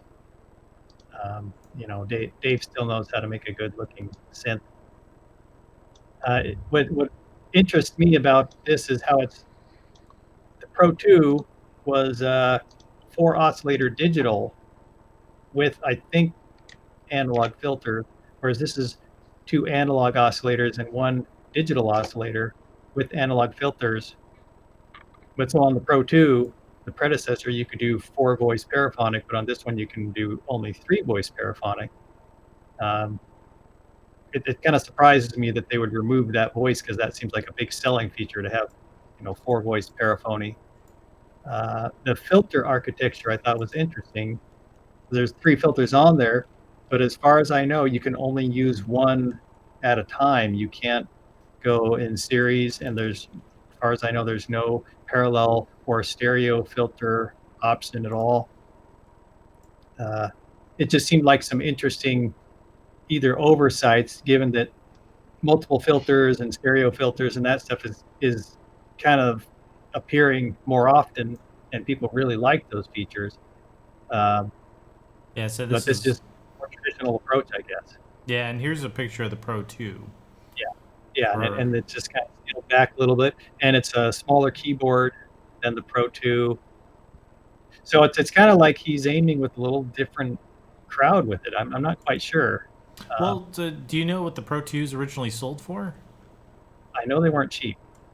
Because this is for the. I think that's the SE price there. Yeah, the other one is like 14 or 1500, I think. Was it $15.99 for the standard? Yeah, and then the SE is, I believe, 21. 21, basically. Yeah. So. Yeah, that caught my eye. Well, but I haven't heard enough sounds that I'd like out of it, though. I need to hear more demos, but I love my Mofo X4. I absolutely love it.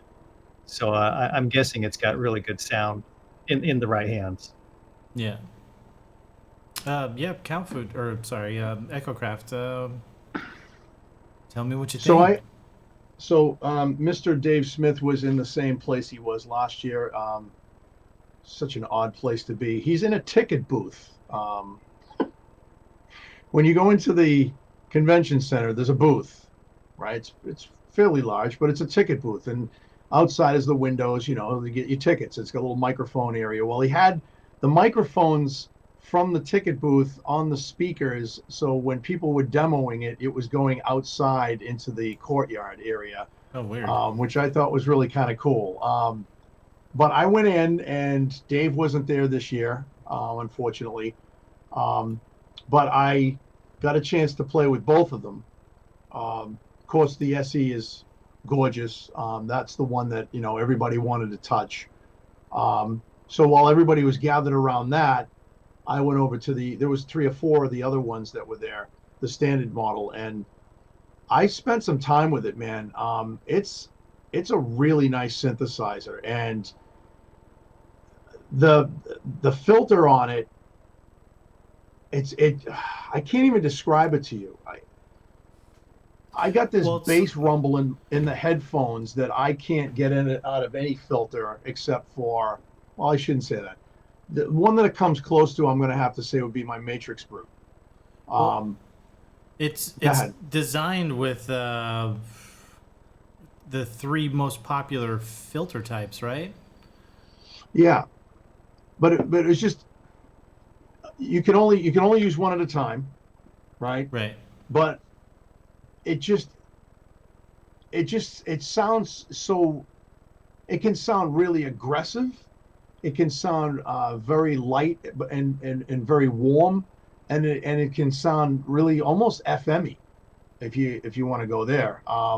So I was impressed with it. I was really, and the price point for DSI Sequential, I have to say, is actually really good for what it is. I think because the one that you have, Aaron, the Mofo, that one, they don't make that anymore, right? They don't make that anymore. Yeah, somehow I bought it just months before it went out of production. But that was a great price point for a Dave Smith instrument. $1,000. Yeah, and it when sounds I great, got it. So I mean, I think this is kind of where they're going with that. That's the way I took it. Is that they're giving people something a little bit less than the Prophet Rev 4, because everything else is up there in price. But I loved it. I thought it sounded great, and there's a lot to it. I didn't get a chance to really dig into it.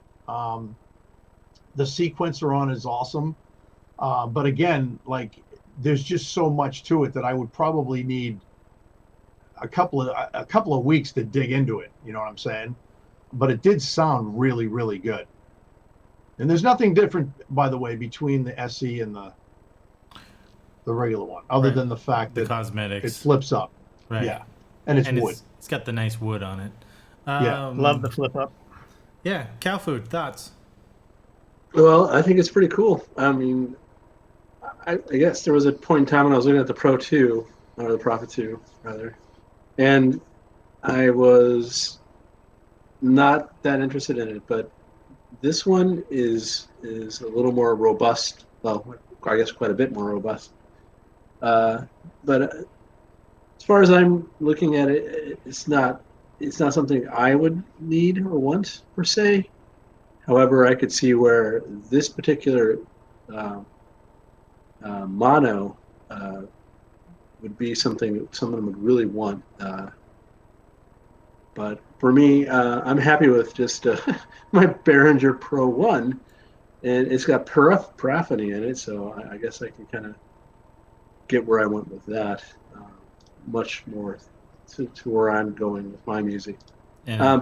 But it's interesting because this thing has it's got one oscillator that's a wavetable, and the other 2 are analog. Yes. And then 3 types of filtering. And that wavetable,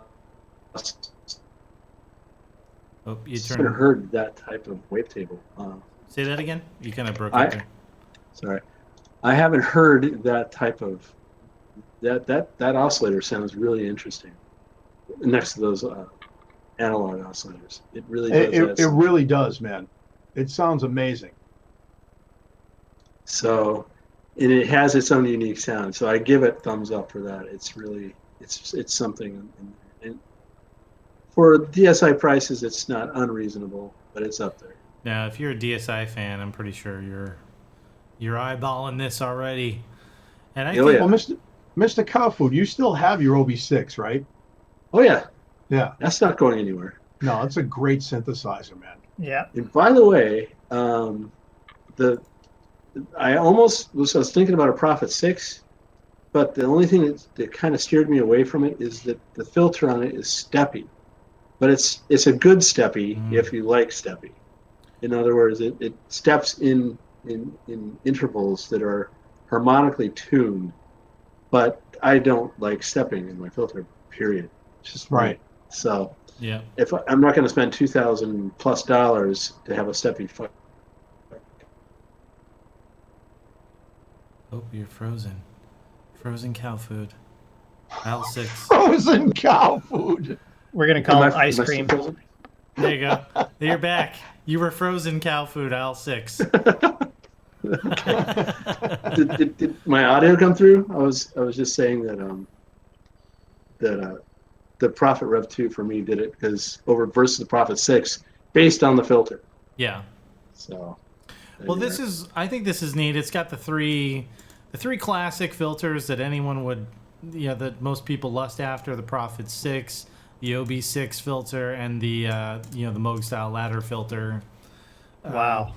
That's pretty incredible just in itself, I think. Yeah. Is the filter on it state variable? In other words, can you switch between the 3 different modes: notch, bandpass? Got a little the notch section, but I filter didn't see how it was used. Filter 3 says it's state variable, so you can go between low pass, notch, and high pass operation. Yeah. With a knob, or is it just switching with buttons? That I don't know because it doesn't say. It's switching with buttons. Is it buttons? Oh, is it? Yeah. Ooh. You need a nice sweep between those modes. That's what makes the OB6 filter. Well, that's the weird thing about it. Like, you can only use one at a time. So there's really not any sweeping between them. You know what I mean? Yeah. Well, talk about the filter type, or the types of filter within the filter. If that makes sense. Right. So that's what I'm saying. Yeah. Not the different ladder filter. Okay. Yeah, OB6. I was I'm talking about low pass, high pass, and notch, I believe it is. Right. And so switching between those on the OB6 is with a knob, so you can sweep between low pass, high pass, and notch. Bandpass is a button on the OB6, but I don't know about the Prophet 3 here.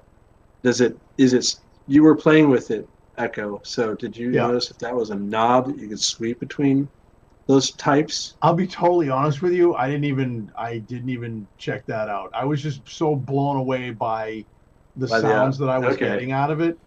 So yeah, and the aesthetics. I I'm can't sure. even tell for sure. Yeah. That was the third day of NAMM, and I was a little toasty around the edges about a lot of things, but yeah, I didn't even catch it, man. So I know for a fact that what I was doing with it, the guy that was standing next to me was going, "That's amazing. That's amazing.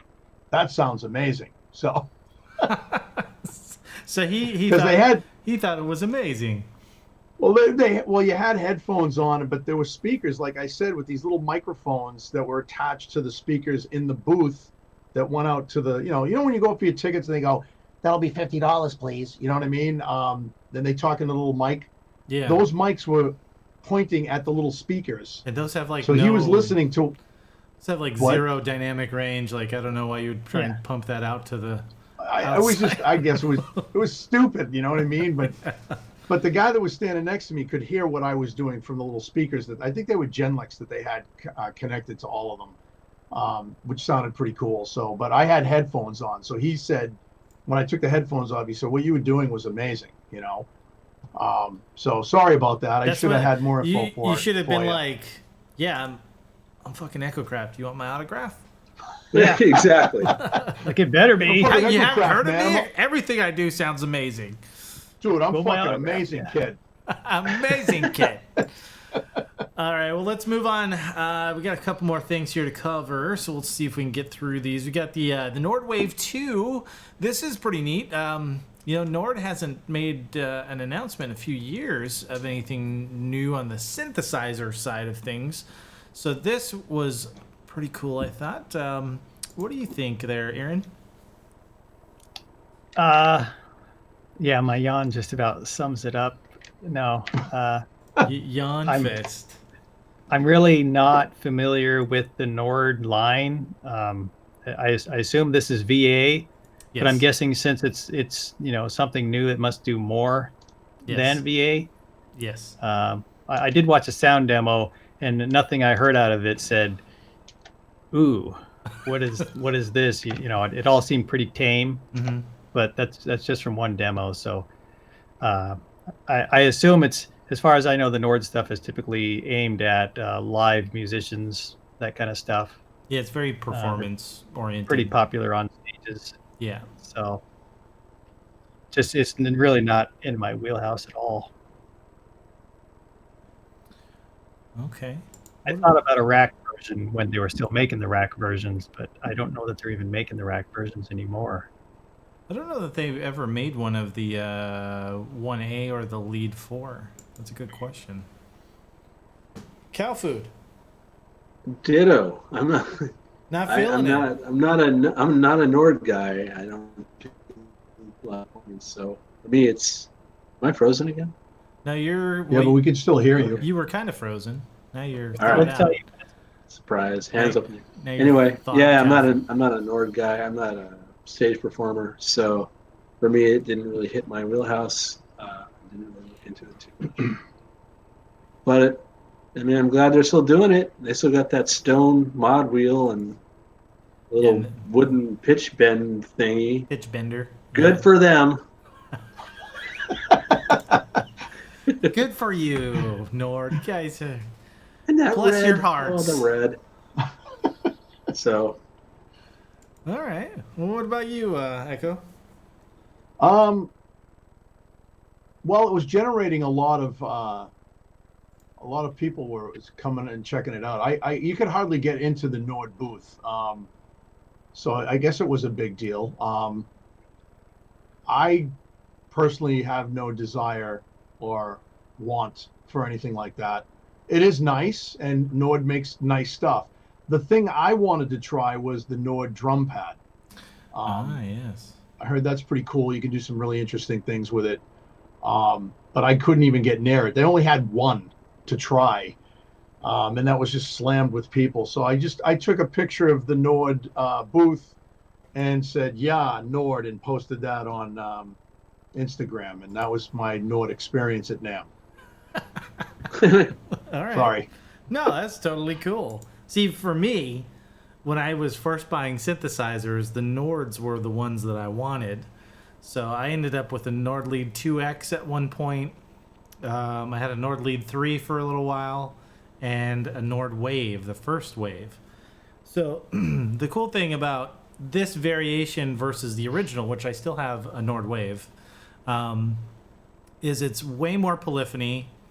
So it is 48 voices. I think the original was like 16 or something like that. It's 4-part multi-timbral, whereas the original Nord Wave is, I don't even think it's really 2 parts. It's got 2 parts, but you can't like split them. And it's got some limitations there, so it's kind of odd. But it was the first synthesizer from them, or I'm trying to remember because it came out in like 2007 or 8.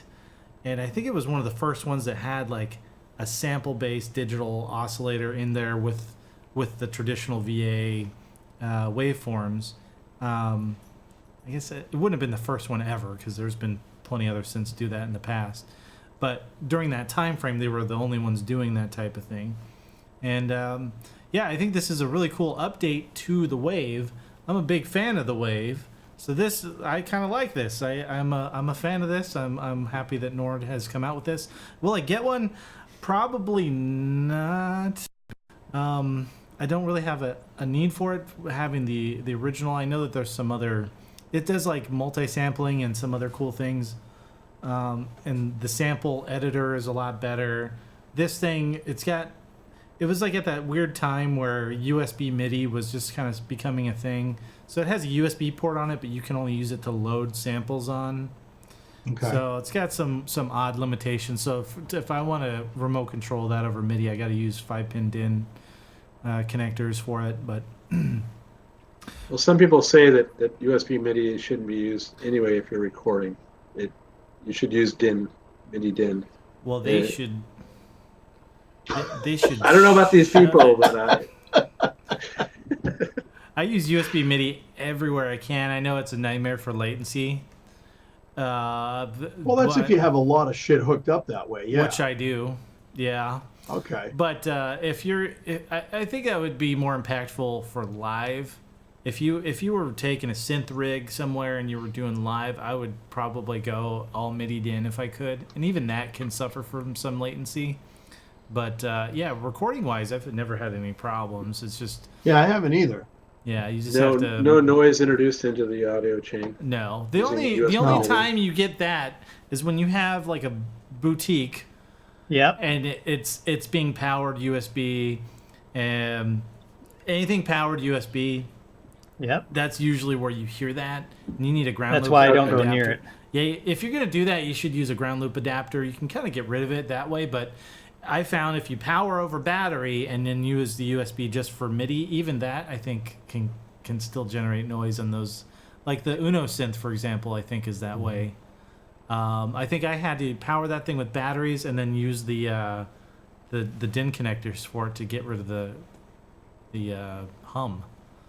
Yeah, it's funny. I only have one boutique hooked up using the power source for USB, and I put all my boutiques away. I'm actually tomorrow's a big day for me because I'm actually selling a lot of shit. So Yeah. Me too.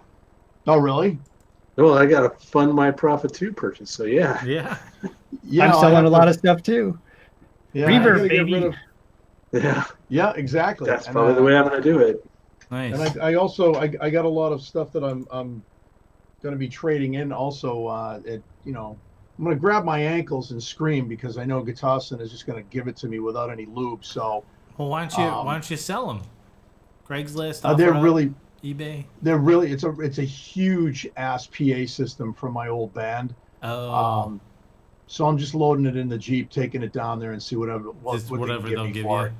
Yeah. But yeah, no, I'm getting rid of all the other stuff, including my Volcas and everything, man. And that's gonna fund my my Wavestate. So Oh, nice. yeah, Well, that'll work. I see. I really want to talk about this other synthesizer, but I know you have stuff lined up, so I'll, Yep. Let's. it's such an awesome synthesizer, Marshall. All right. Well, let's hammer through these last couple here, and then we'll talk into that. I think I got 1, 2, 3, 4 more. So let's move on to the next one, which we kind of touched on, and we can just briefly kind of run over this. This is the Argon 8 with their. This isn't kind of a new announcement in terms of the synth, but the form factors. They've released 2 new form factors with the 8M and the 8X. So you now get a 61 key variant and a 19-inch rack module. To my great pleasure, I am very excited for this. What do you think there, Aaron? I'm definitely interested in the 8M. I really like the overall everything I've seen about the Argon I've liked. I still haven't heard sounds out of it that make me want to get one, but I feel like it might just be too early and people haven't gotten their hands on it long enough to really explore the depths and see what they can do.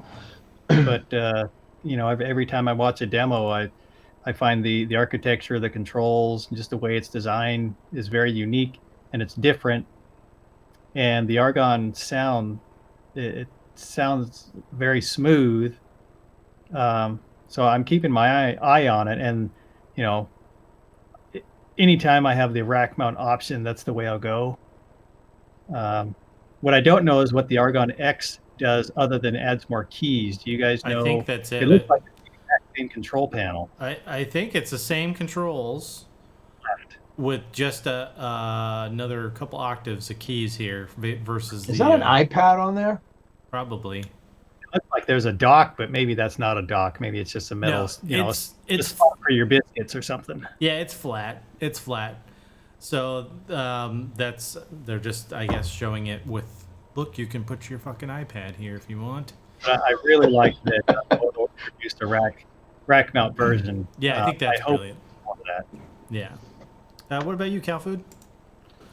No, I'm cool. You cool? Fuck them.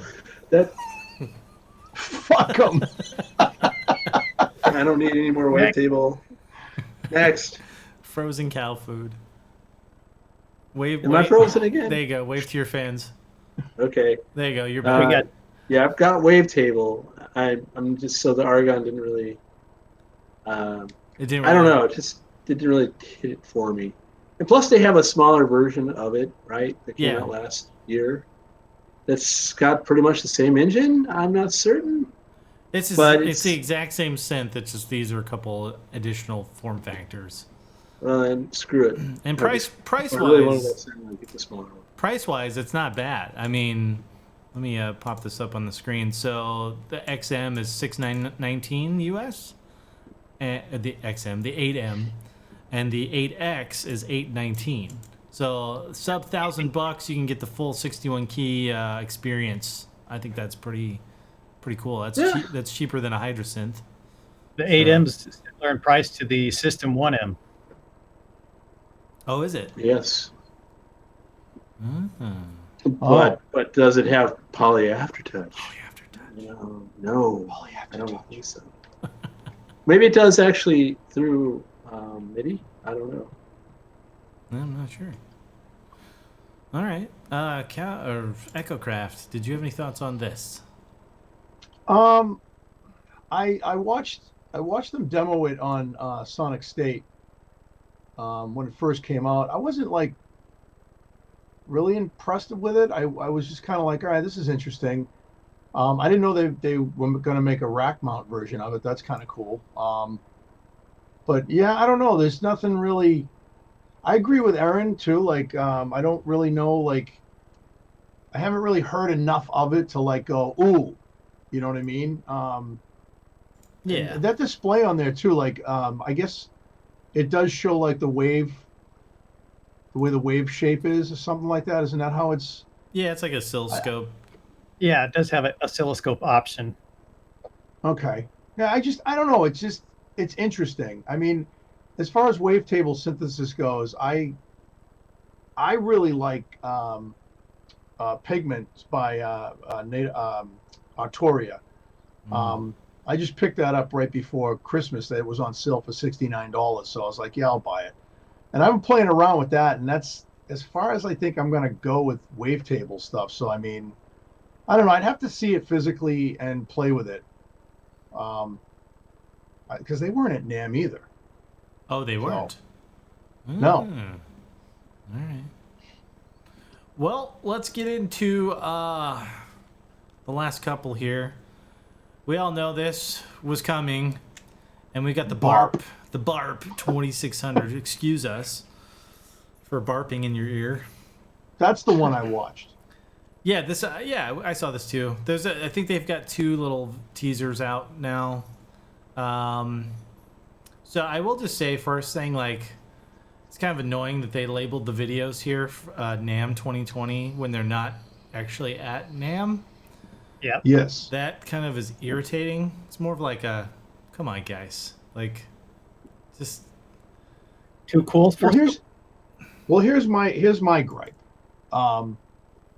You know, they were coming out with right before NAMM. They announced what, like 6 synthesizers, right? I mean, plus the drum machines and stuff, and I'm sitting there going, oh, cool. You know, maybe Behringer will be at NAMM. You know, they weren't there last year. Maybe they'll be. They just rolled out a whole bunch of products. I would love to see their booth, meet the guys, you know, get my hands on some of this stuff and check it out. And, you know, I get there and I asked a couple of people that were there that I knew, and they were like, yeah, no, Behringer's not here, man. And I thought maybe they might have gone under that name. Was it Music Tribe? Yeah. Yeah. And they didn't. And so I was just kind of, and I'm, you know, okay, TC Electronics wasn't even there. That's a. You know, for a pedal company, you'd think they would have been there, you know. They're owned by Behringer. Yeah, that's another Behringer or Music Tribe company, basically. Yeah. So they weren't even there. So it was annoying and it was upsetting because I was just like, you know, you guys are getting everybody pumped for this stuff. And what, I have to go to fucking Berlin to the Music Messier just to see your shit? Like, you know, it's very upsetting to people like myself and you guys, you know, with synth guys, and we want to see this stuff, you know, and the only time you're going to see it is what, if I go to my local Guitar Center, and they might have one that's sitting on the floor with a broken Oh knob. no! You know If you what go I to mean? Guitar Like, Center, you'll be lucky if they have any synths in there at all. true. That's been my experience the last several years. So, yeah, so I agree it was very aggravating, and it's like, you know, you and the other thing too, like you said, on all this stuff they were announcing, 2020 NAMM. Well, it's like, yeah, but you're not here, so why are you even putting that label on your I don't care that they weren't at NAMM necessarily, but to label the videos that way is misleading at best. What were you saying, Aaron? Yes. I think that's to get the algorithm. Everybody that's searching. Yep, it's a marketing tactic. Yeah. Yeah, well, it's a shitty one, man. Well, we are talking about it on our NAMM 2020 video, so. Yeah. Yeah. So, Aaron, Well, you really can't help talking about Behringer, because I mean they're making headway, man. Yeah, I mean, they're making definitely waves. doing stuff. Yeah, You know. for sure. What do you think of the BARP 2600 there, Aaron? It's got my attention. It's like I wrote him a letter, said this is what I would like in a 2600 reissue, and they read it and they made it for me, and then they added LED lights to it. Yeah. I love the form factor, you know, and from what I can tell, that lead designer or engineer, I'm not sure what his proper title is, seems like an impeccable guy to be in charge of it. You know, you can tell he's really passionate about what he does. And I'm guessing the price is going to be probably around Para D price, or Poly D, as Marshall likes to say, Poly D. Poly D. Well, that's what it's called. Can Echo Kraft say Poly D for us? Pauly D. Yeah, like Jersey Shore beat up that beat. Fucking Pauly D kid. Poly D. There it is. There it is. We got GTL, man. Jim Tan Price- Laundry. It's Reasonable. happening. The only reason that I might hesitate is just I'm curious to see what Korg does as far as their mini. Right. If they do something similar with their mini, then there's going to be a choice. If their mini looks just like the full scale, only shrunken a little bit, and still has the keyboard and all that, I'm sure it's going to be over. You know, it might be $1,500. I don't know. It's not cheap. This thing looks like it might be $800. I don't know. Are those LEDs? That's got to add at least. It'd be kind of cool to own both I'm of thinking them. 800. They had that on the Odyssey, and that was pretty inexpensive. And they had a keyboard, and it had a whole built-in effects section and everything. And that was a really inexpensive for what it was. So looking at this, Yeah, what was that like? That was like $699, wasn't it?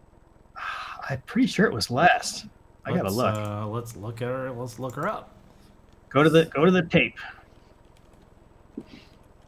CouFood, what do you think of the Rack BARP? mount. It looks like a Eurorack 2600. So it looks like something that would be kind of nice if you're looking for that sound. Definitely, I'm for it. But again, I mean, comparing that to the Korg ARP 2600. I think there's going to be a significant enough difference in sound. But that's just my take. I think this is on sale. I don't think it's normally that low. But is it in stock? Yes, I could order it right now in stock. Oh, damn. It went for $600 originally. So small discount right now. Well, you can get a Korg Odyssey rack for less than that if you're. So, I think Korg's rack mount is less than the Behringer. Yeah. The mod 600 last time I checked. $549 for a white one. They dropped it to 50. Yeah. So that's cheaper. Yeah. No keys. No effects. No keys. That's the one that I was looking at. That's pretty cool. I have that one. That's the one I have. This one sounds more polite than the Behringer version. So as CouFood says, I'm curious to see what the difference in character will be between the Korg 2600 and the Behringer 2600. They will sound different. The question will be, how so?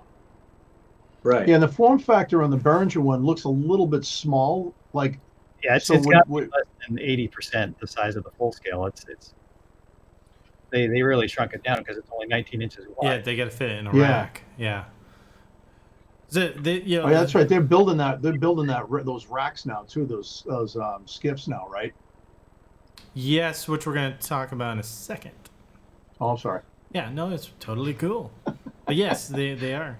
But yeah, the cool thing in the ARP 2600 documentary with Reverb, one of the guys, can't remember who, he says it's a human-sized instrument. There's lots of room. It's big, and that's pretty cool. But yeah, when you got to shrink it down to 19 inches, fit it in a rack, it gets a little cramped in there a little bit, maybe. But it's still better than a boutique or something. So Yes. The faders I don't look know, like it's they pretty. got I'd plenty totally of buy throw. one. Yeah, looks like they got plenty of throw on there. I think this would be a good option. I'm like Aaron. I'd be curious to see what happens if they do decide to release a mini 2600 themselves, Korg that is, what it would look like and how much it would be. And we're still kind of waiting on this too. But as the leaks are coming out, or the teasers are coming out, we're inching closer. So I don't know any official dates. He mentions April, or he mentions Super Booth at the end of that video that you have. Oh, Super Booth 2020. Yeah, that's right. Yep. He mentioned Okay. Super Booth. So, Well, hold your breath. You won't die, hopefully. Let's talk real quick about the Behringer RD6. This is a 606 clone. This is going to pair nicely with the TD3 that's been recently announced. Yeah, Echo, what do you think of this? I don't know. No? You know me. I'm a drum machine guy too. I have a lot of drum machines, and Yep. I have a TR8 and a TR8S. So I have all those sounds already. I know this one's analog, supposedly. I Yeah. don't know, is it? Yep. Yeah. I didn't really do much research on it, sorry, but I did hear about it. I heard about it at NAMM. Yep. But I just I don't know, man. I just don't know, like, there's so many freaking drum machines now, and it's like I just this isn't something that I probably would buy. It is cool. But it would go nicely with the TB, so I guess that's a TD. So I guess that is kind of cool. But it's not something I'd be interested in. I haven't even heard it yet. So have you guys watched the video? Yeah, I've heard the demos. Yeah.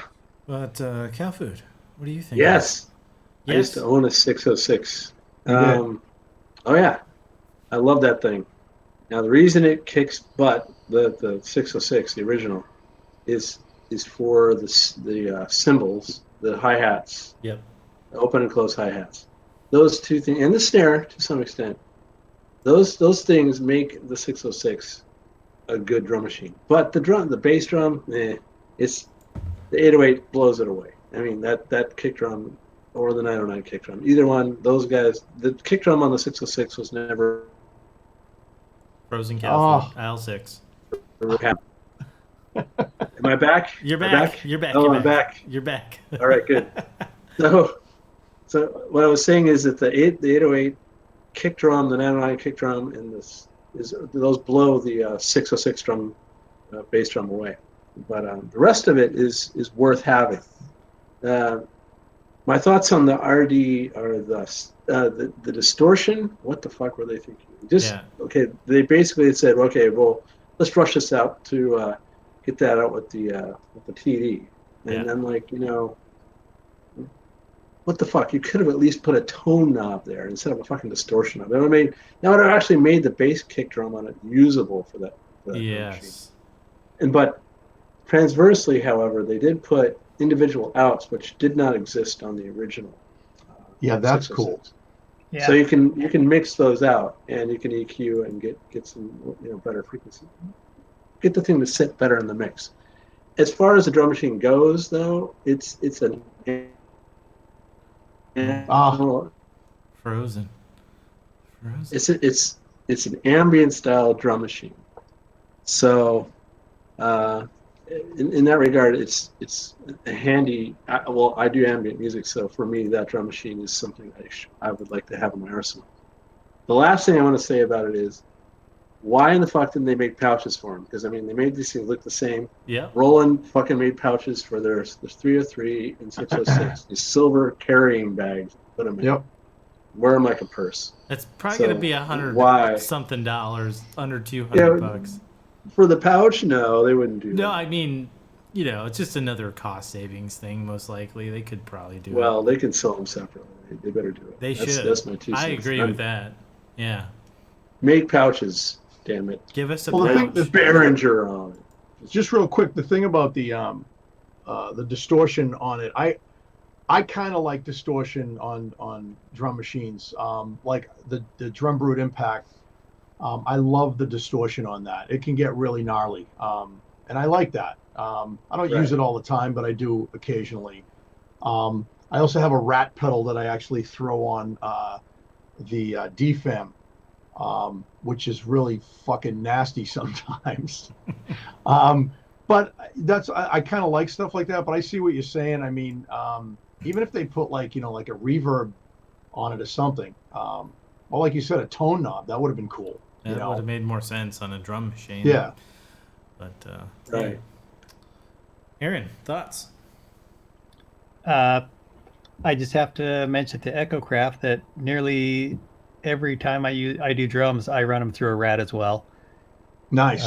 It sounds amazing just with the distortion all the way down too. Just to run them through there, it gives it this warmth and analog flavor on there. Yeah. I'm an 808 guy. I've used a bit of the 606 sounds. Your camera But is out of focus. Yeah, what is it? I didn't even know it had autofocus. Your I've camera noticed is that. going to sleep. It's got a What did I do? concussion. I don't know. Oh, there's a rat. There's a rat. There's a rat in the house. I just got mine. I don't know what to do with it.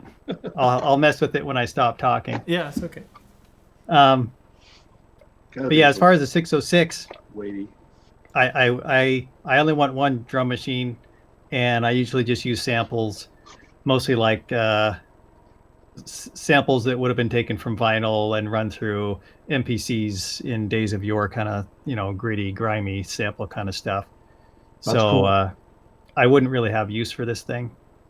It's not really something I'd be interested in. The RD8 is something that catches my eye more than this. Yeah, same Cool. here, man. Yeah, let me give my 2 cents real quick. I think it's cool that this is out. It makes perfect sense to pair it with the TD3. But some interesting choices with that distortion, I agree. Like the dedicated outs, that's cool. Will I get this? No, because I have these sounds ridiculous, and I've never been super crazy about the 606 anyway. I would have much rather seen the RD9. Yes. That I will buy immediately if it ever Same here. fucking comes out. Well, it's the acid pairing, right? You don't do acid with the 606 and the 303. You do it with the 909. With a 909, yes. So I don't know. Sometimes an 808, but yeah.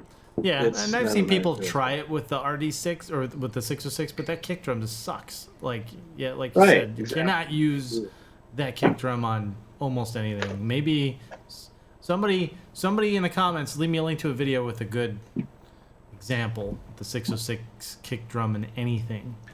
Well, if they are using it, it's going to be one that's got a tune mod done to it. Yeah, If it's going to have acid, there's no other way.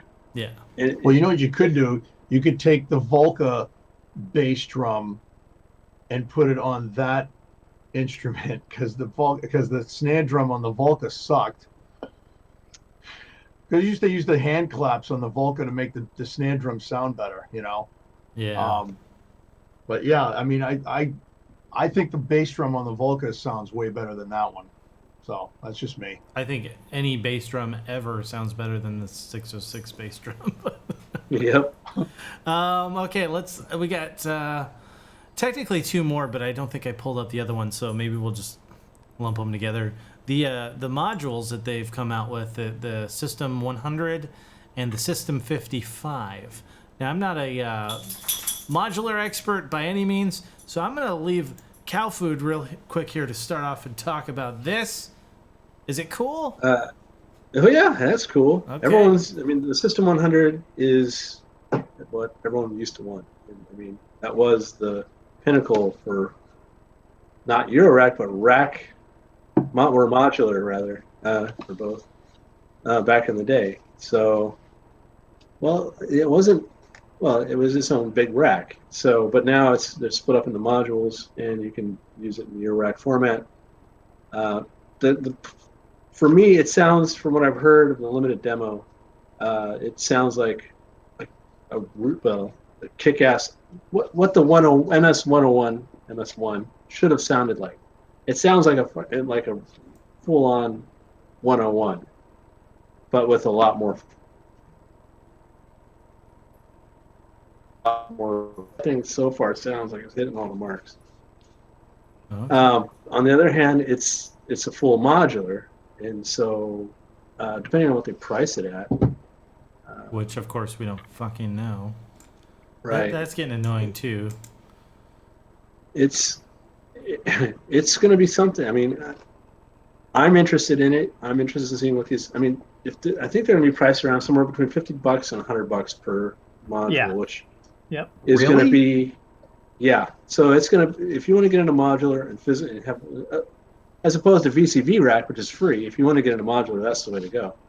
And then, then if you want to get physical, then start with these maybe, because at the very least, I mean, I used the Neutron up here, right? And this thing is $200, which I got on sale.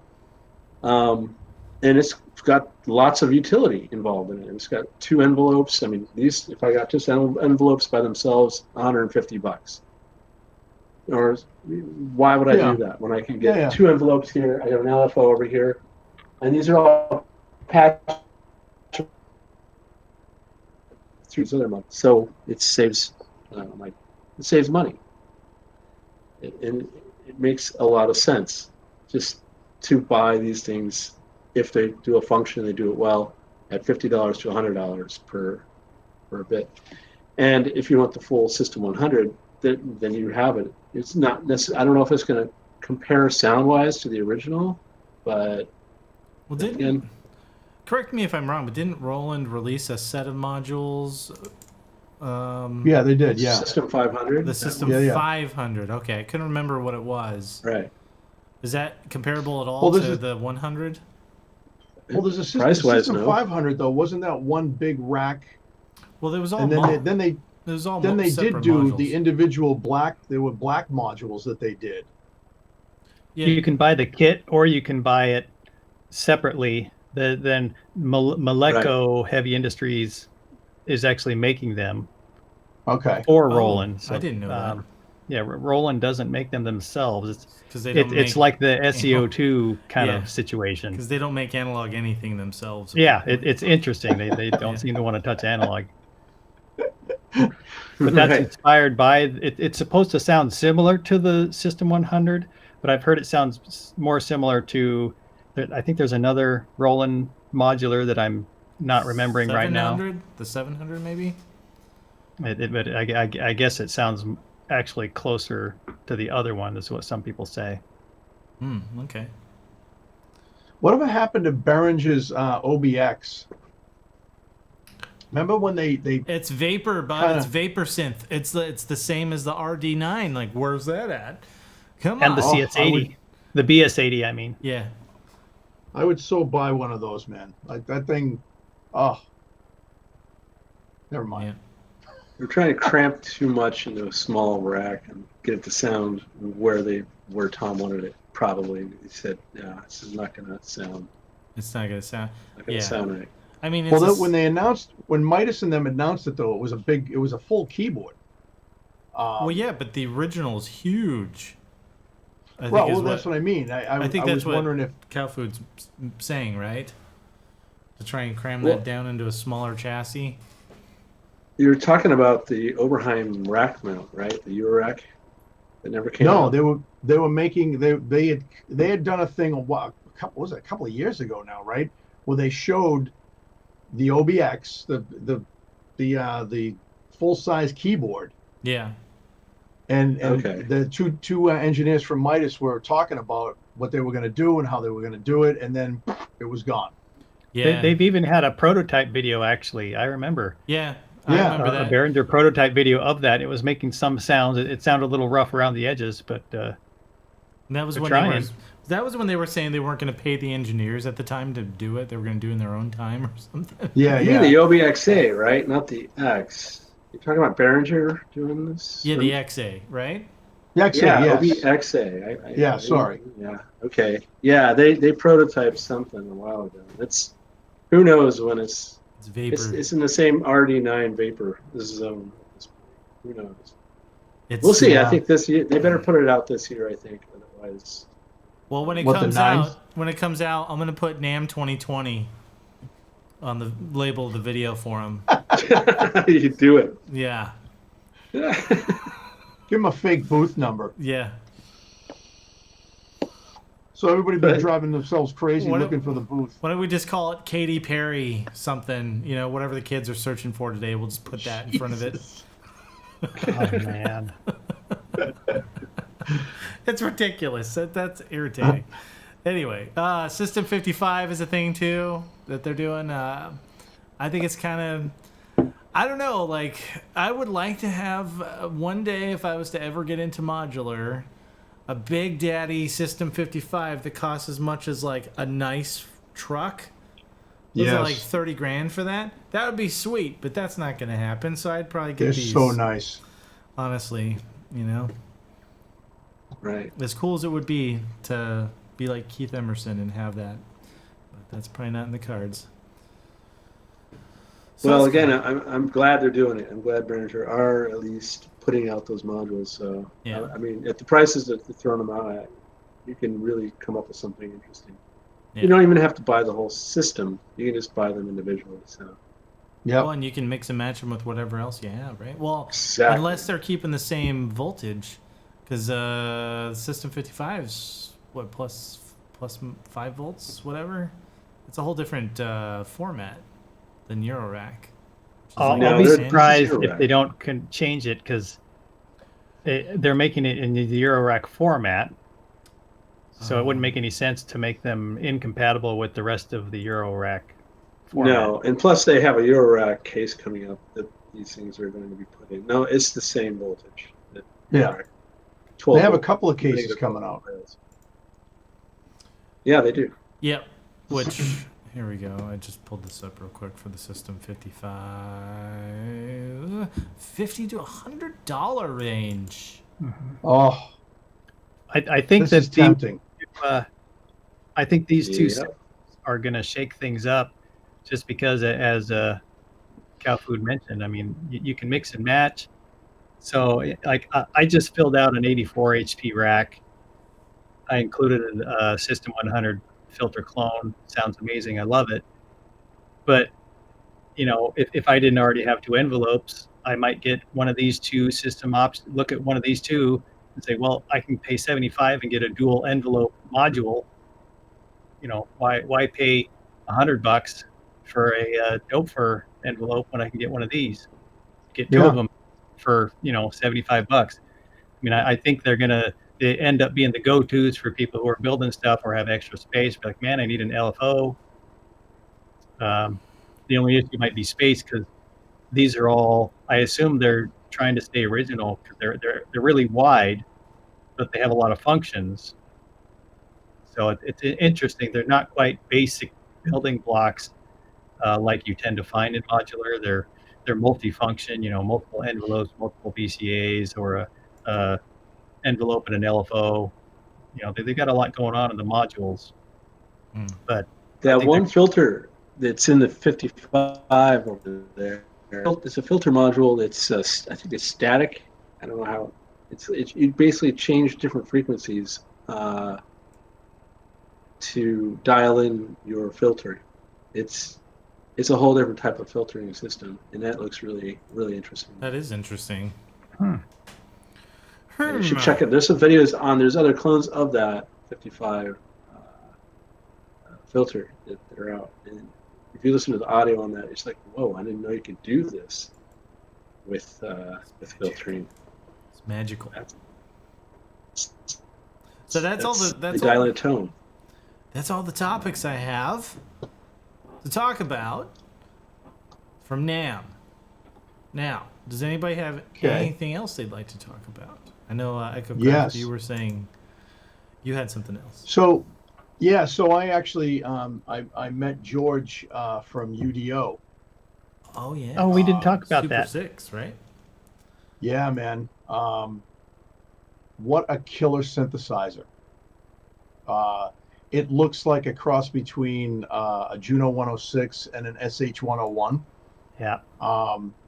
It's a really, really, really nice synthesizer. Now, this guy kills me. He's super nice. He's super passionate. I talked to him for about a half hour. And then Cuckoo walked over. And I had never met him, so it was cool to meet him and took a picture with him too. And he was going to a synth meet that night in Anaheim. And I wanted to go, and I didn't get a chance to. I really wanted to go because I guess Ken Flux showed up there and a bunch of guys. Yep. But anyway, I got a chance to meet George. I got a chance to check out the Super 6, and I got to tell you guys, it's a very interesting synthesizer. It's very deep. Now, the reason why I say he's interesting and he's cool is that he's so passionate about this instrument. Because literally, like on videos I've seen him in, when he starts to demo it, he gets lost in it. So you got to kind of pull him back and say, "Hey, George," because he literally gets into playing it, you know. Hello? Yeah, exactly. But what's really cool is that he's not done with it. So the sequencer wasn't up and running yet, but everything else was. So even from the first time he showed it off, there were a lot of things that weren't working on it yet. Yeah. And then I think it was either at Super Booth or Music Messier, he showed it again, and there was some more stuff now that was working. The last step on this that wasn't working was the sequencer. And I got to tell you, I played with it, and there's a thing on there. God, it was off the tip of my tongue. There's it's a filter that's on there that, because he has almost like a Juno 106 chorus, the 1 and 2 chorus that are on there. But you turn those off, and he has this. I just forgot what it was binaural called. something or other. Yes, and when you click on that, all of a sudden the stereo field just opens up, and the pads. Yeah. Unlike any pads I've ever heard, man. It was incredible. It's going to be similar to Kyra in that it's got a full stereo signal path. Yes, it does. And when you on the Kyra, you have a dual mode, which does probably similar thing where it stacks the voice and splits them across the stereo field. Yeah. Yes.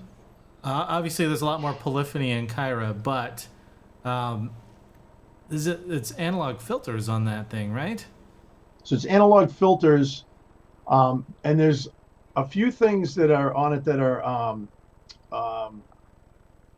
digital. I know the effects are all digital, but I'm trying to think, because he was talking so fast to me too, right? And he was showing me stuff as he was doing it. It's like you're the oscillators. The oscillators are FPGA. Right. Yeah. Yes. Yep. Just like That's Kyra. Yep. And it was just, and for the price, I'm like, it's a lot of synthesizer. It's a really handsome synthesizer, and I got to tell you, it's built like a tank. What color did you get to look at? He's making the gray ones right now. Oh, okay. That's where they're at. I'm actually looking at a picture right now on because the blue looks Syntopia. really nice. Yeah, I mentioned that. I said, "Are you going to be making the blue ones at all?" He said, "That's something that we're going to put out after the gray." But he said they are going to do 4 colors. Oh wow! And he didn't mention what the other colors were. Now he had also given me he had like little cards made up. I think the third color is black. I would have guessed So black I'm imagining, I'm imagining the next one would probably be red. But it was a really, really, really nice synth. And like I said, it was built like a tank, and it sounded great. And George is just a super nice guy. He really is. He's so passionate about what he's doing. He has no problem. He talked to everybody. I mean, the whole weekend I was there, if I walked by the booth again, he'd be so passionate about what he's doing and what he's building. I just find that really cool in a synth designer, that they're not just putting something out there. And this is how he explained it to me too. He said, I'm not just putting something out there to compete with anybody. I'm putting something out there because I love what this thing can do. And I just thought that was really cool. You know what I mean? So they're almost done. They're almost ready to go. So and I gave him my card and stuff. And he said, when I'm ready to ship these, I'm definitely gonna email you. He started following me on Instagram too, which was pretty cool. Nice. So yeah, super nice guy and a great sounding synthesizer. And there were a lot of people swarming around that booth that were very curious about it, which is awesome. Cool. Now, if you can convince him to give you one for free, that's what you need to do next. Yeah, man. George, I'm looking at my other screens. Like, let me demo this for you. Let me be your guy. You know what I mean? Let me endorse this piece, you know? Yes. It's definitely one that's on my list for this year, but the ARP 2600 was a little more expensive than I was hoping. So I don't know if I'm going to make that happen or not, but it is one that I have my eye on. Yeah, see, I don't mean to interrupt, but right here, Aaron, if you go into Syntopia, I think this is the blue. There's the blue one, the gray one, and there is a black one that he's showing Nick. Oh, okay. So it's kind of cool. Nice. I think it's black. Yeah, it's black. So anyway. Anything else from anyone?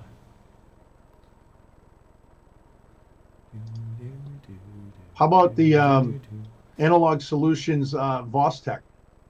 Vostok. I don't think I saw that one. What is it? I saw that either. Yeah, it's Tom Carpenter's semi-modular masterpiece. Yeah, it looks like. Wasn't the Vostok? Wasn't that a Russian-made synth at one point? Vostok 2020. Right. Yeah. Oh wow. Here we go. Oh, I did. I think I did see this, and I was it's only 3,200 pounds. And I was like, eh. That's a lot of money. Oh yeah, that's a lot of money. Wow. Got a breadboard on there. Yes, it does. Yeah, it's got the little patch breadboard, which is kind of cool. It is neat. You don't see that on pretty much anything except for Colossus. I think Colossus had that on there. It's got a joystick on it too. I've thought about their fuse box, but that's about the only, and the their little small one where the Nyborg. I've looked at the fuse box and the Nyborg a few times, but nothing else. Yeah, the fuse box is interesting. And there's one I'm not seeing on here that Dodie really likes. It's like a bass synth that they make. Can't remember what that one's called. It's got a built-in sequencer. Wonder if they stopped making it. It's interesting. I haven't heard of this company before, but they're British. Yeah, they've been around for a good while. Yeah. Yeah, Analog Solutions has been around for a while. Like the didn't they make modulars too?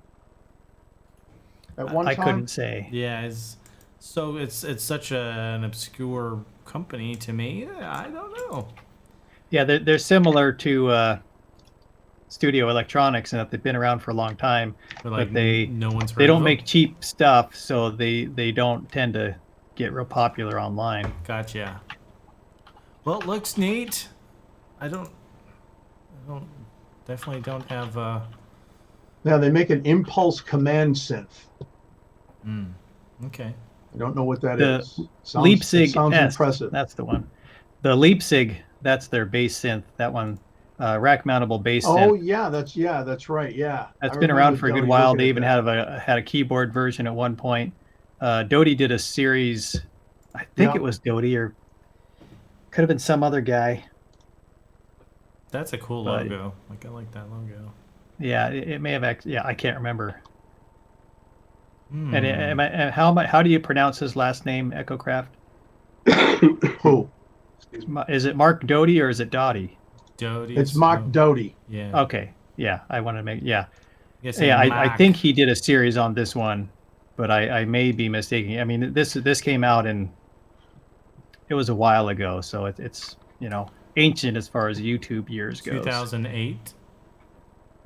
Yeah, that's pretty old. That's the at least the article here. I think But it sounds really nice.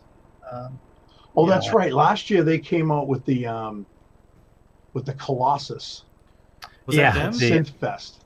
That thing was huge. Yeah, that thing's gigantic. Yeah, I had just mentioned it, but I didn't remember who made it. So that's my bad. 45 frames, and you use it for making 1960s sci-fi soundtracks. Yes. Which Yeah, that thing's a beast. oh, okay. All right. Anything else? Because Well, that's it for me, the man. last thing I'm gonna say is I did not talk about the Jupiter X because I think it's a big fail. What do you guys think about that? Let's spend 20 minutes railing on Roland. Unleash yourself, Marshall. The Roland rant. I'm gonna stay silent on this one because I'm friends with David Arlen now, so I'm just gonna. Look at CouFood. What do you think? Well, there is. Are you frozen? Frozen cow. Frozen cow food aisle 6. Frozen? There you go. You're back. You're back. Am I back? You're back. Am I back? Yes. Yay. God. Dropping packets. Like a Yeah, pro. screw the XM. Those still suck. But So can I just say something? Yeah. if you wish. I wish. Upon a star. That Roland would make an analog Jupiter. Please. I played the XM.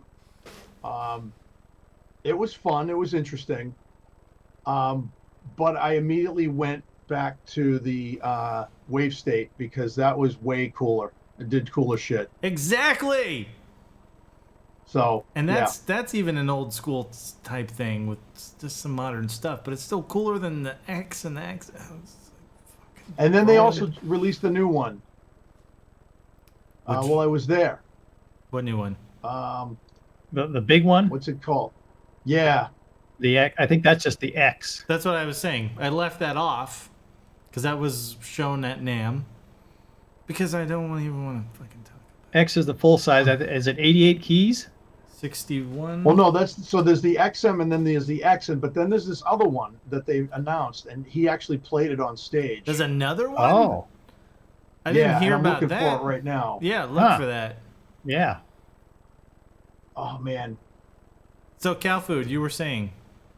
Let's not talk about it anymore. I mean I mean- don't have a man bun. I don't ride buses in places. I don't have a Yeah. man bun. But no offense to those who do. I mean, you can wear man buns. That's your thing, man. Yeah. But the NPC Cuckoo has a one, we man never bun. really talked about it. The NPC one, I think that's the Oh. one we didn't really mention. Yeah. that's And I know one of us here is getting one, right? Yep. So I thought I would let him speak about that. Or if you want to badmouth the X first. No, you by know all what? means. My parents always told me if you don't have anything good to say, don't say it at all, or anything nice to say. Do you do don't say that. everything your parents tell you? That's the response to No. that one. No, that's why I was berated for smashing a DX7 on the internet. I'm you one of were. those friends that parents didn't want me to play with their kids because I was a bad influence. You were that kid? Yep. Oh really? Yeah. Me too. My buddy Dave's mother used to call my mother up all the time and go, I don't want your son at my house anymore. Yep.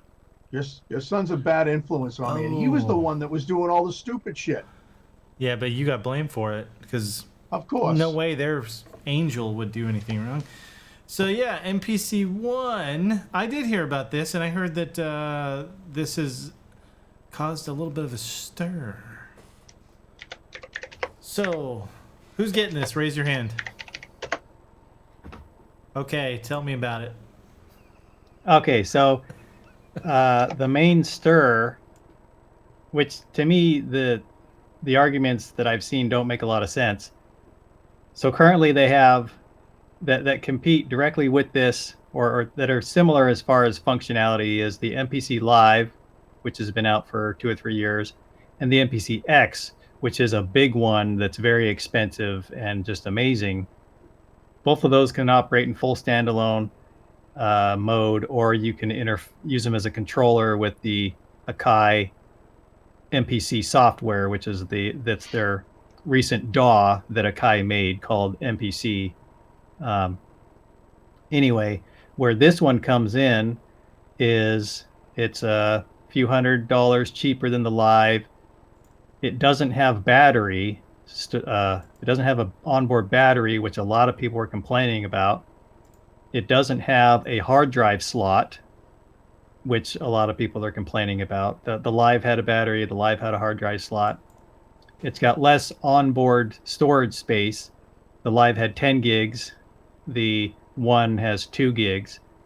It has no Wi-Fi, whereas the Live did have Wi-Fi and Bluetooth.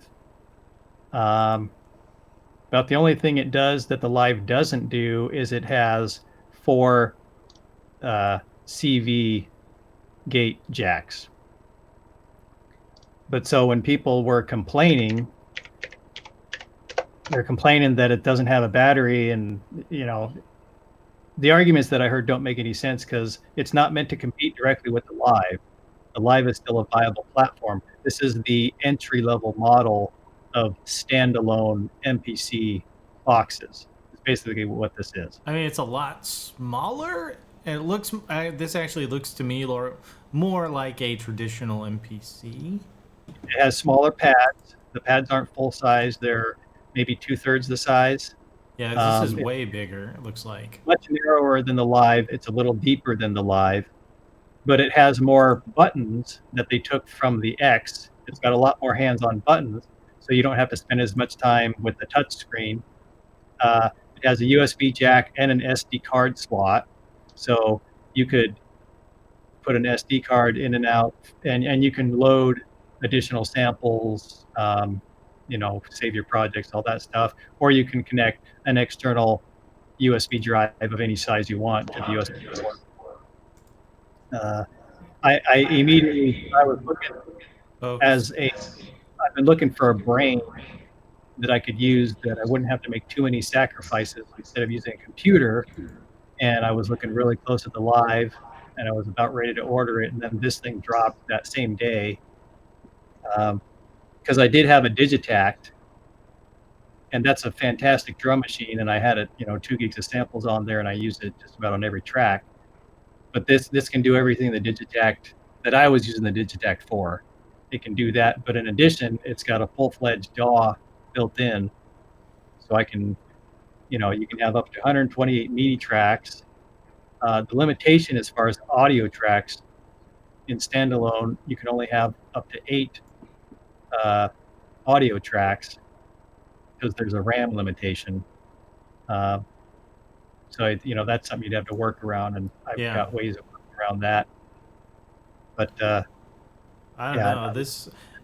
What else to say?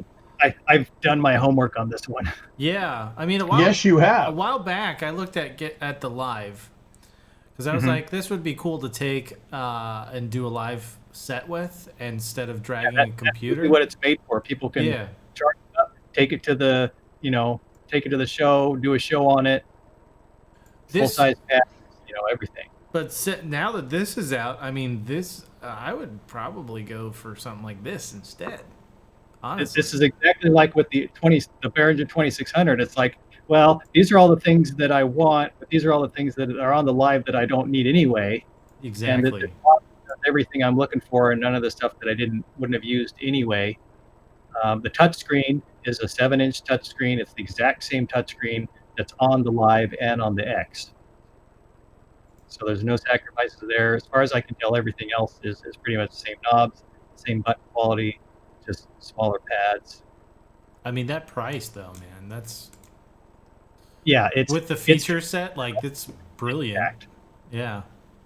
So it'll be interesting to see, and I was looking at, if I wasn't looking at a Live, I was thinking about a Deluge, because I've used a Deluge in the past, and that can do sampling and full MIDI sequencing.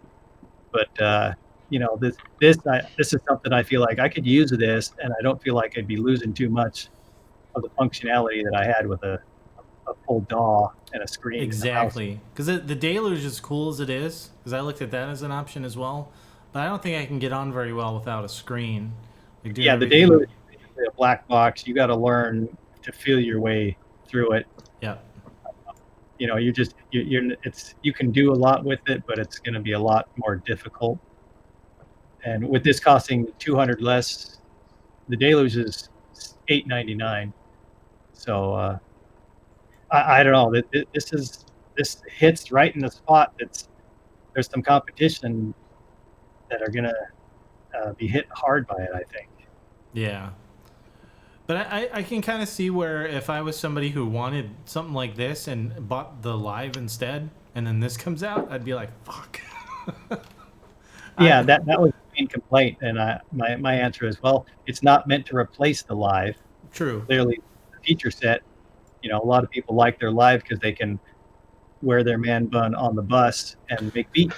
And hook their Jupiter XM up to it. Yeah, sequence their Jupiter XM with it. Yes. So this doesn't do that. You can it's a bedroom producer, DAWless. The guy who's done the shows, he was lower in that article, I think. He seems like a really sharp, talented guy. He even mentioned in the Nick Bat one, this is for the DAWless people out there. You want to go DAWless? This is your box. So they're paying attention, which I like that they're paying attention to. Yeah, that's cool. You can add external drives to it. I missed some of the discussion. Yeah, nice. Yeah. Yeah, you can plug things into it, which I ordered myself an SD card, like 128 gigs. Like, that's going to be plenty. Yeah. When is this available, or is it available now? It's like almost, I heard it's like coming out this week or a couple weeks from now or so. Mine is supposed to ship tomorrow. Oh shit! That's what Zounds, however you say that. That's what their estimate is. It's supposed to ship tomorrow, and so I could have it, Monday if all goes well. Nice. Z-Sounds is they're pretty sharp. I mean, they're pretty on top of things, so that's possible. It depends on if it ships from their Nevada warehouse. It's 2 days to me. If it ships from, I think they got one in Indiana, it's on the other side of the country, then it's 4 or 5 days. Yeah, you gotta get across the Mississippi, right? So my thoughts were with the two sleeper things were the MPC-1 and the Arturia KeyStep Pro. I was just gonna say that, yeah. So those are the two that we didn't mention, but I think they're sleeper hits. Yes. Yeah, the KeyStep Pro. That's I checked that out at NAMM. I'm actually getting rid of my BeatStep and my Korg SQ1 to buy this. Does it pretty well supersede the BeatStep, you think? Oh, I just went blank there. That was weird. Yeah, I think it's the BeatStep Pro and the KeyStep all in one. Okay, yeah, sweet. So it's got the sequencer in it from the BeatStep Pro, and it's got the keyboard from the KeyStep, but it's got a bunch of other cool stuff that are in it too, and you could plug a ton of shit into this thing, man. Okay. Only question.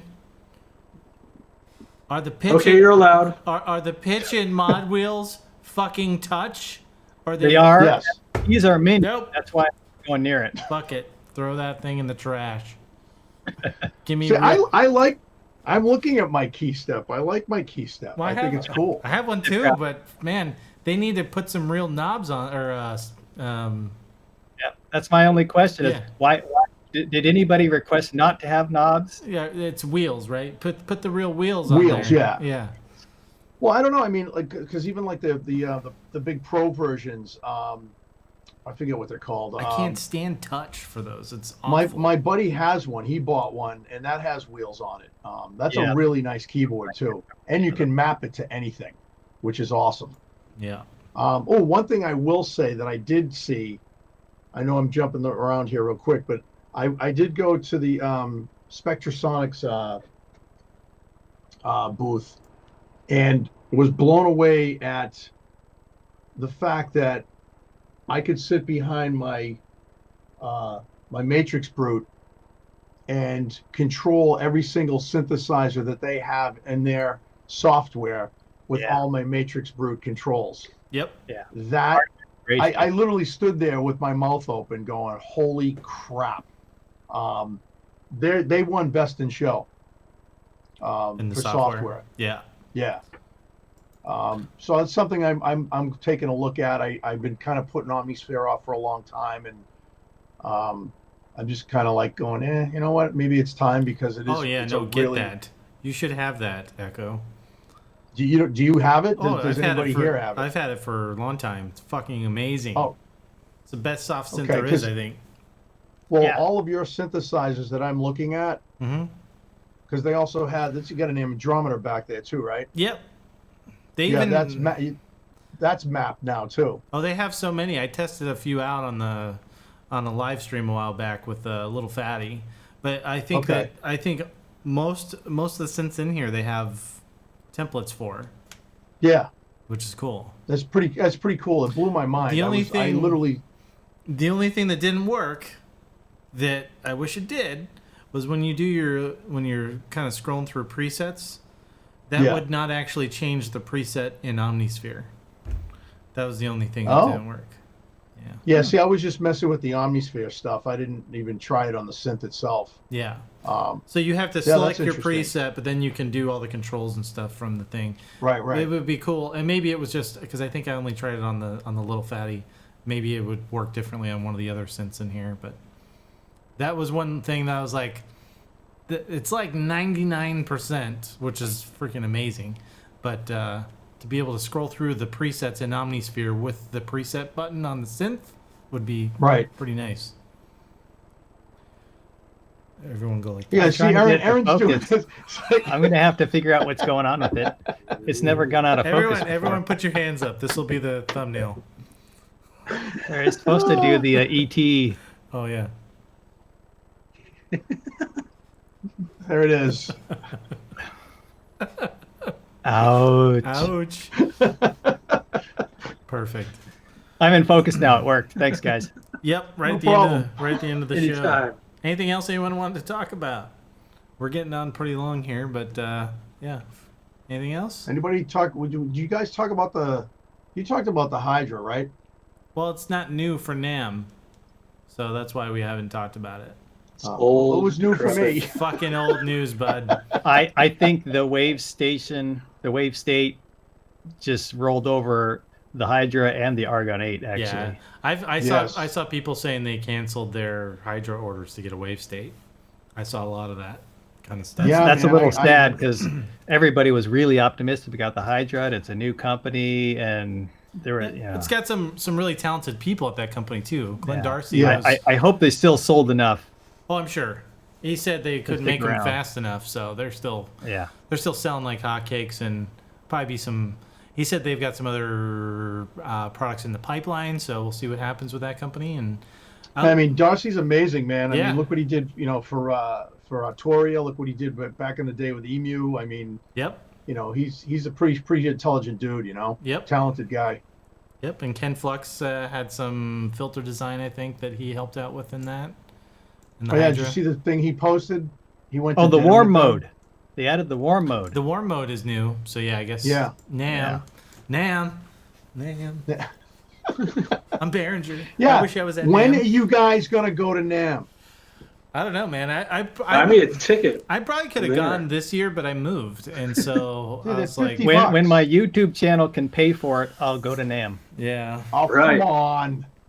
Mine hasn't even started, and I still need. When Yeah, Echo Craft sends me like $1,100, I'll go, but- because that's probably what it would cost. I think it would be so cool if we showed up there. What we should all Oh, do yeah. is go to a Moog Fest if they ever have one again. That would be Why, they're not fun. going to have one? I can do that. Well, they canceled it for this year. Why? Probably because they're Who broke, knows? dude. They got to get this Moog 1 fucking working They're right. broke. You know why they're broke? Because they charge too much. Because they charge too much, kid. Fucking guys over there at fucking Moog, the motherfuckers, kid. No. No, I don't know. We- I think they were saying it was kind of it started getting outside the scope of what they like to do. So they're kind of reeling it in, I should say. And hopefully it'll be back next year. And yeah, maybe we could all get together or something like that. Because we're all East Coasters, that'd be except cool. for Aaron, man. You're going to have to get on a 5-hour flight, come visit us. Yeah. Well, Aaron, where are you from? Well, I'm in Washington State. Oh, okay. Yeah, that's a long flight. Yeah. Some ways. It's not Yeah, far I from just- CouFood. CouFood could got a probably little- I got a walk little- there. I got a little jet lag. Yeah. For Moog Fest, yeah, I can walk there. Actually, no, it's about 30 miles to Durham from where I'm at. So you could take a bicycle. I could bike 30 miles? or a tricycle. Yeah, A mean- tricycle. That's still too much. Yeah. that's too much. Yeah, I know what. Fuck it. Is it hilly or is it like pretty flat? No, it's pretty flat. Okay, you could do it on a bike. You could Forrest Gump that shit. Yeah. I could do it. Forrest Gump did it on foot. Yeah, with a And beard. Echo needs to buy me a bike. And I'll make... Yeah, Echo, you're gonna What? buy him a bike. Echo. I want to see him so on what- a Wait a minute, hold Pee on, Wee hold on, Herman hold on. moped. So what's Echo's got money? Is that what it is? I'm That's like, right. okay. Yeah, Echo's paying for everyone, guys. Yep, that's it. So Yeah, go when my- subscribe when to my his album- channel right now. When my help him out. album goes platinum, you know, Yeah. I'll make sure we'll fly out on my private jet. and No, we'll- dude, you got the hookup. You meant Junkie XL. He's gonna get you in. Yeah, you What's never gonna know. happen there? You get that free You never Argon 8. know. You can sell it. Get us tickets. Yeah, yeah. What'd you what- say? The Super 6. He's getting a free Super 6. Yeah. Oh yeah, Super 6. That's right. Super. Yeah, I'm gonna super start soaker. developing. I think Developing. developing. Yeah, Like I don't know what synths? yet, but yeah. Okay. No, I'm lying. Come on, man. No, get in that. Learn to code, bud. No. Yeah, Oops, that might not get this. me. We might get demonetized for saying that. I heard that's like Yeah. a bad word. Yeah. What Learn to code. I heard that was like a bad thing. is it? Well, some politician said it to some guy who worked in a factory or something. Learn to code, bud. Yeah, That didn't go over too well. that's just silly. There you go. Yeah. What's that? Can you see that? That's Picture. him with I could important see. looking I could people. see suit and tie guy and Mark Doty, Yeah. Nice. and I also see Yeah, a reflection of a Behringer logo. I was looking at the Pauly D. Oh yeah. Beat up I that was beat, looking dude. at the Pauly D kid. Yeah, would you grow some balls all of a sudden? I like the Pauly. It's like Pauly Shore. Or Pauly D. Gem Tan Laundry. All right. I think that's it, guys. Everyone, All right. thank you very much for tuning into the show. Please do not forget to like, comment, and subscribe down below. I do these shows a couple times a year, usually when something big happens. So if you're into this, cool. There's going to be more eventually. Otherwise, it's going to be other shit on the channel for you to watch. And I hope Yes. you enjoy it. So thank you very much to my guests. Trying to get my mouse back over here so I can switch back to you. Shouldn't we all plug our YouTube channels Thank and you. our, Well, I'm gonna have links to all that stuff down below. So if you guys want to Okay. check out any of these guys' stuff, look in the description. Spotify, Apple Music. I'm everywhere that streams. Dude, I gotta pay for your trip, man. I know. You know what I'm saying? Go listen to Echo Craft's stuff right now, so that we can all go to Moogfest when it comes back. And NAMM. Exactly. With NAMM, yeah. All right. See you guys.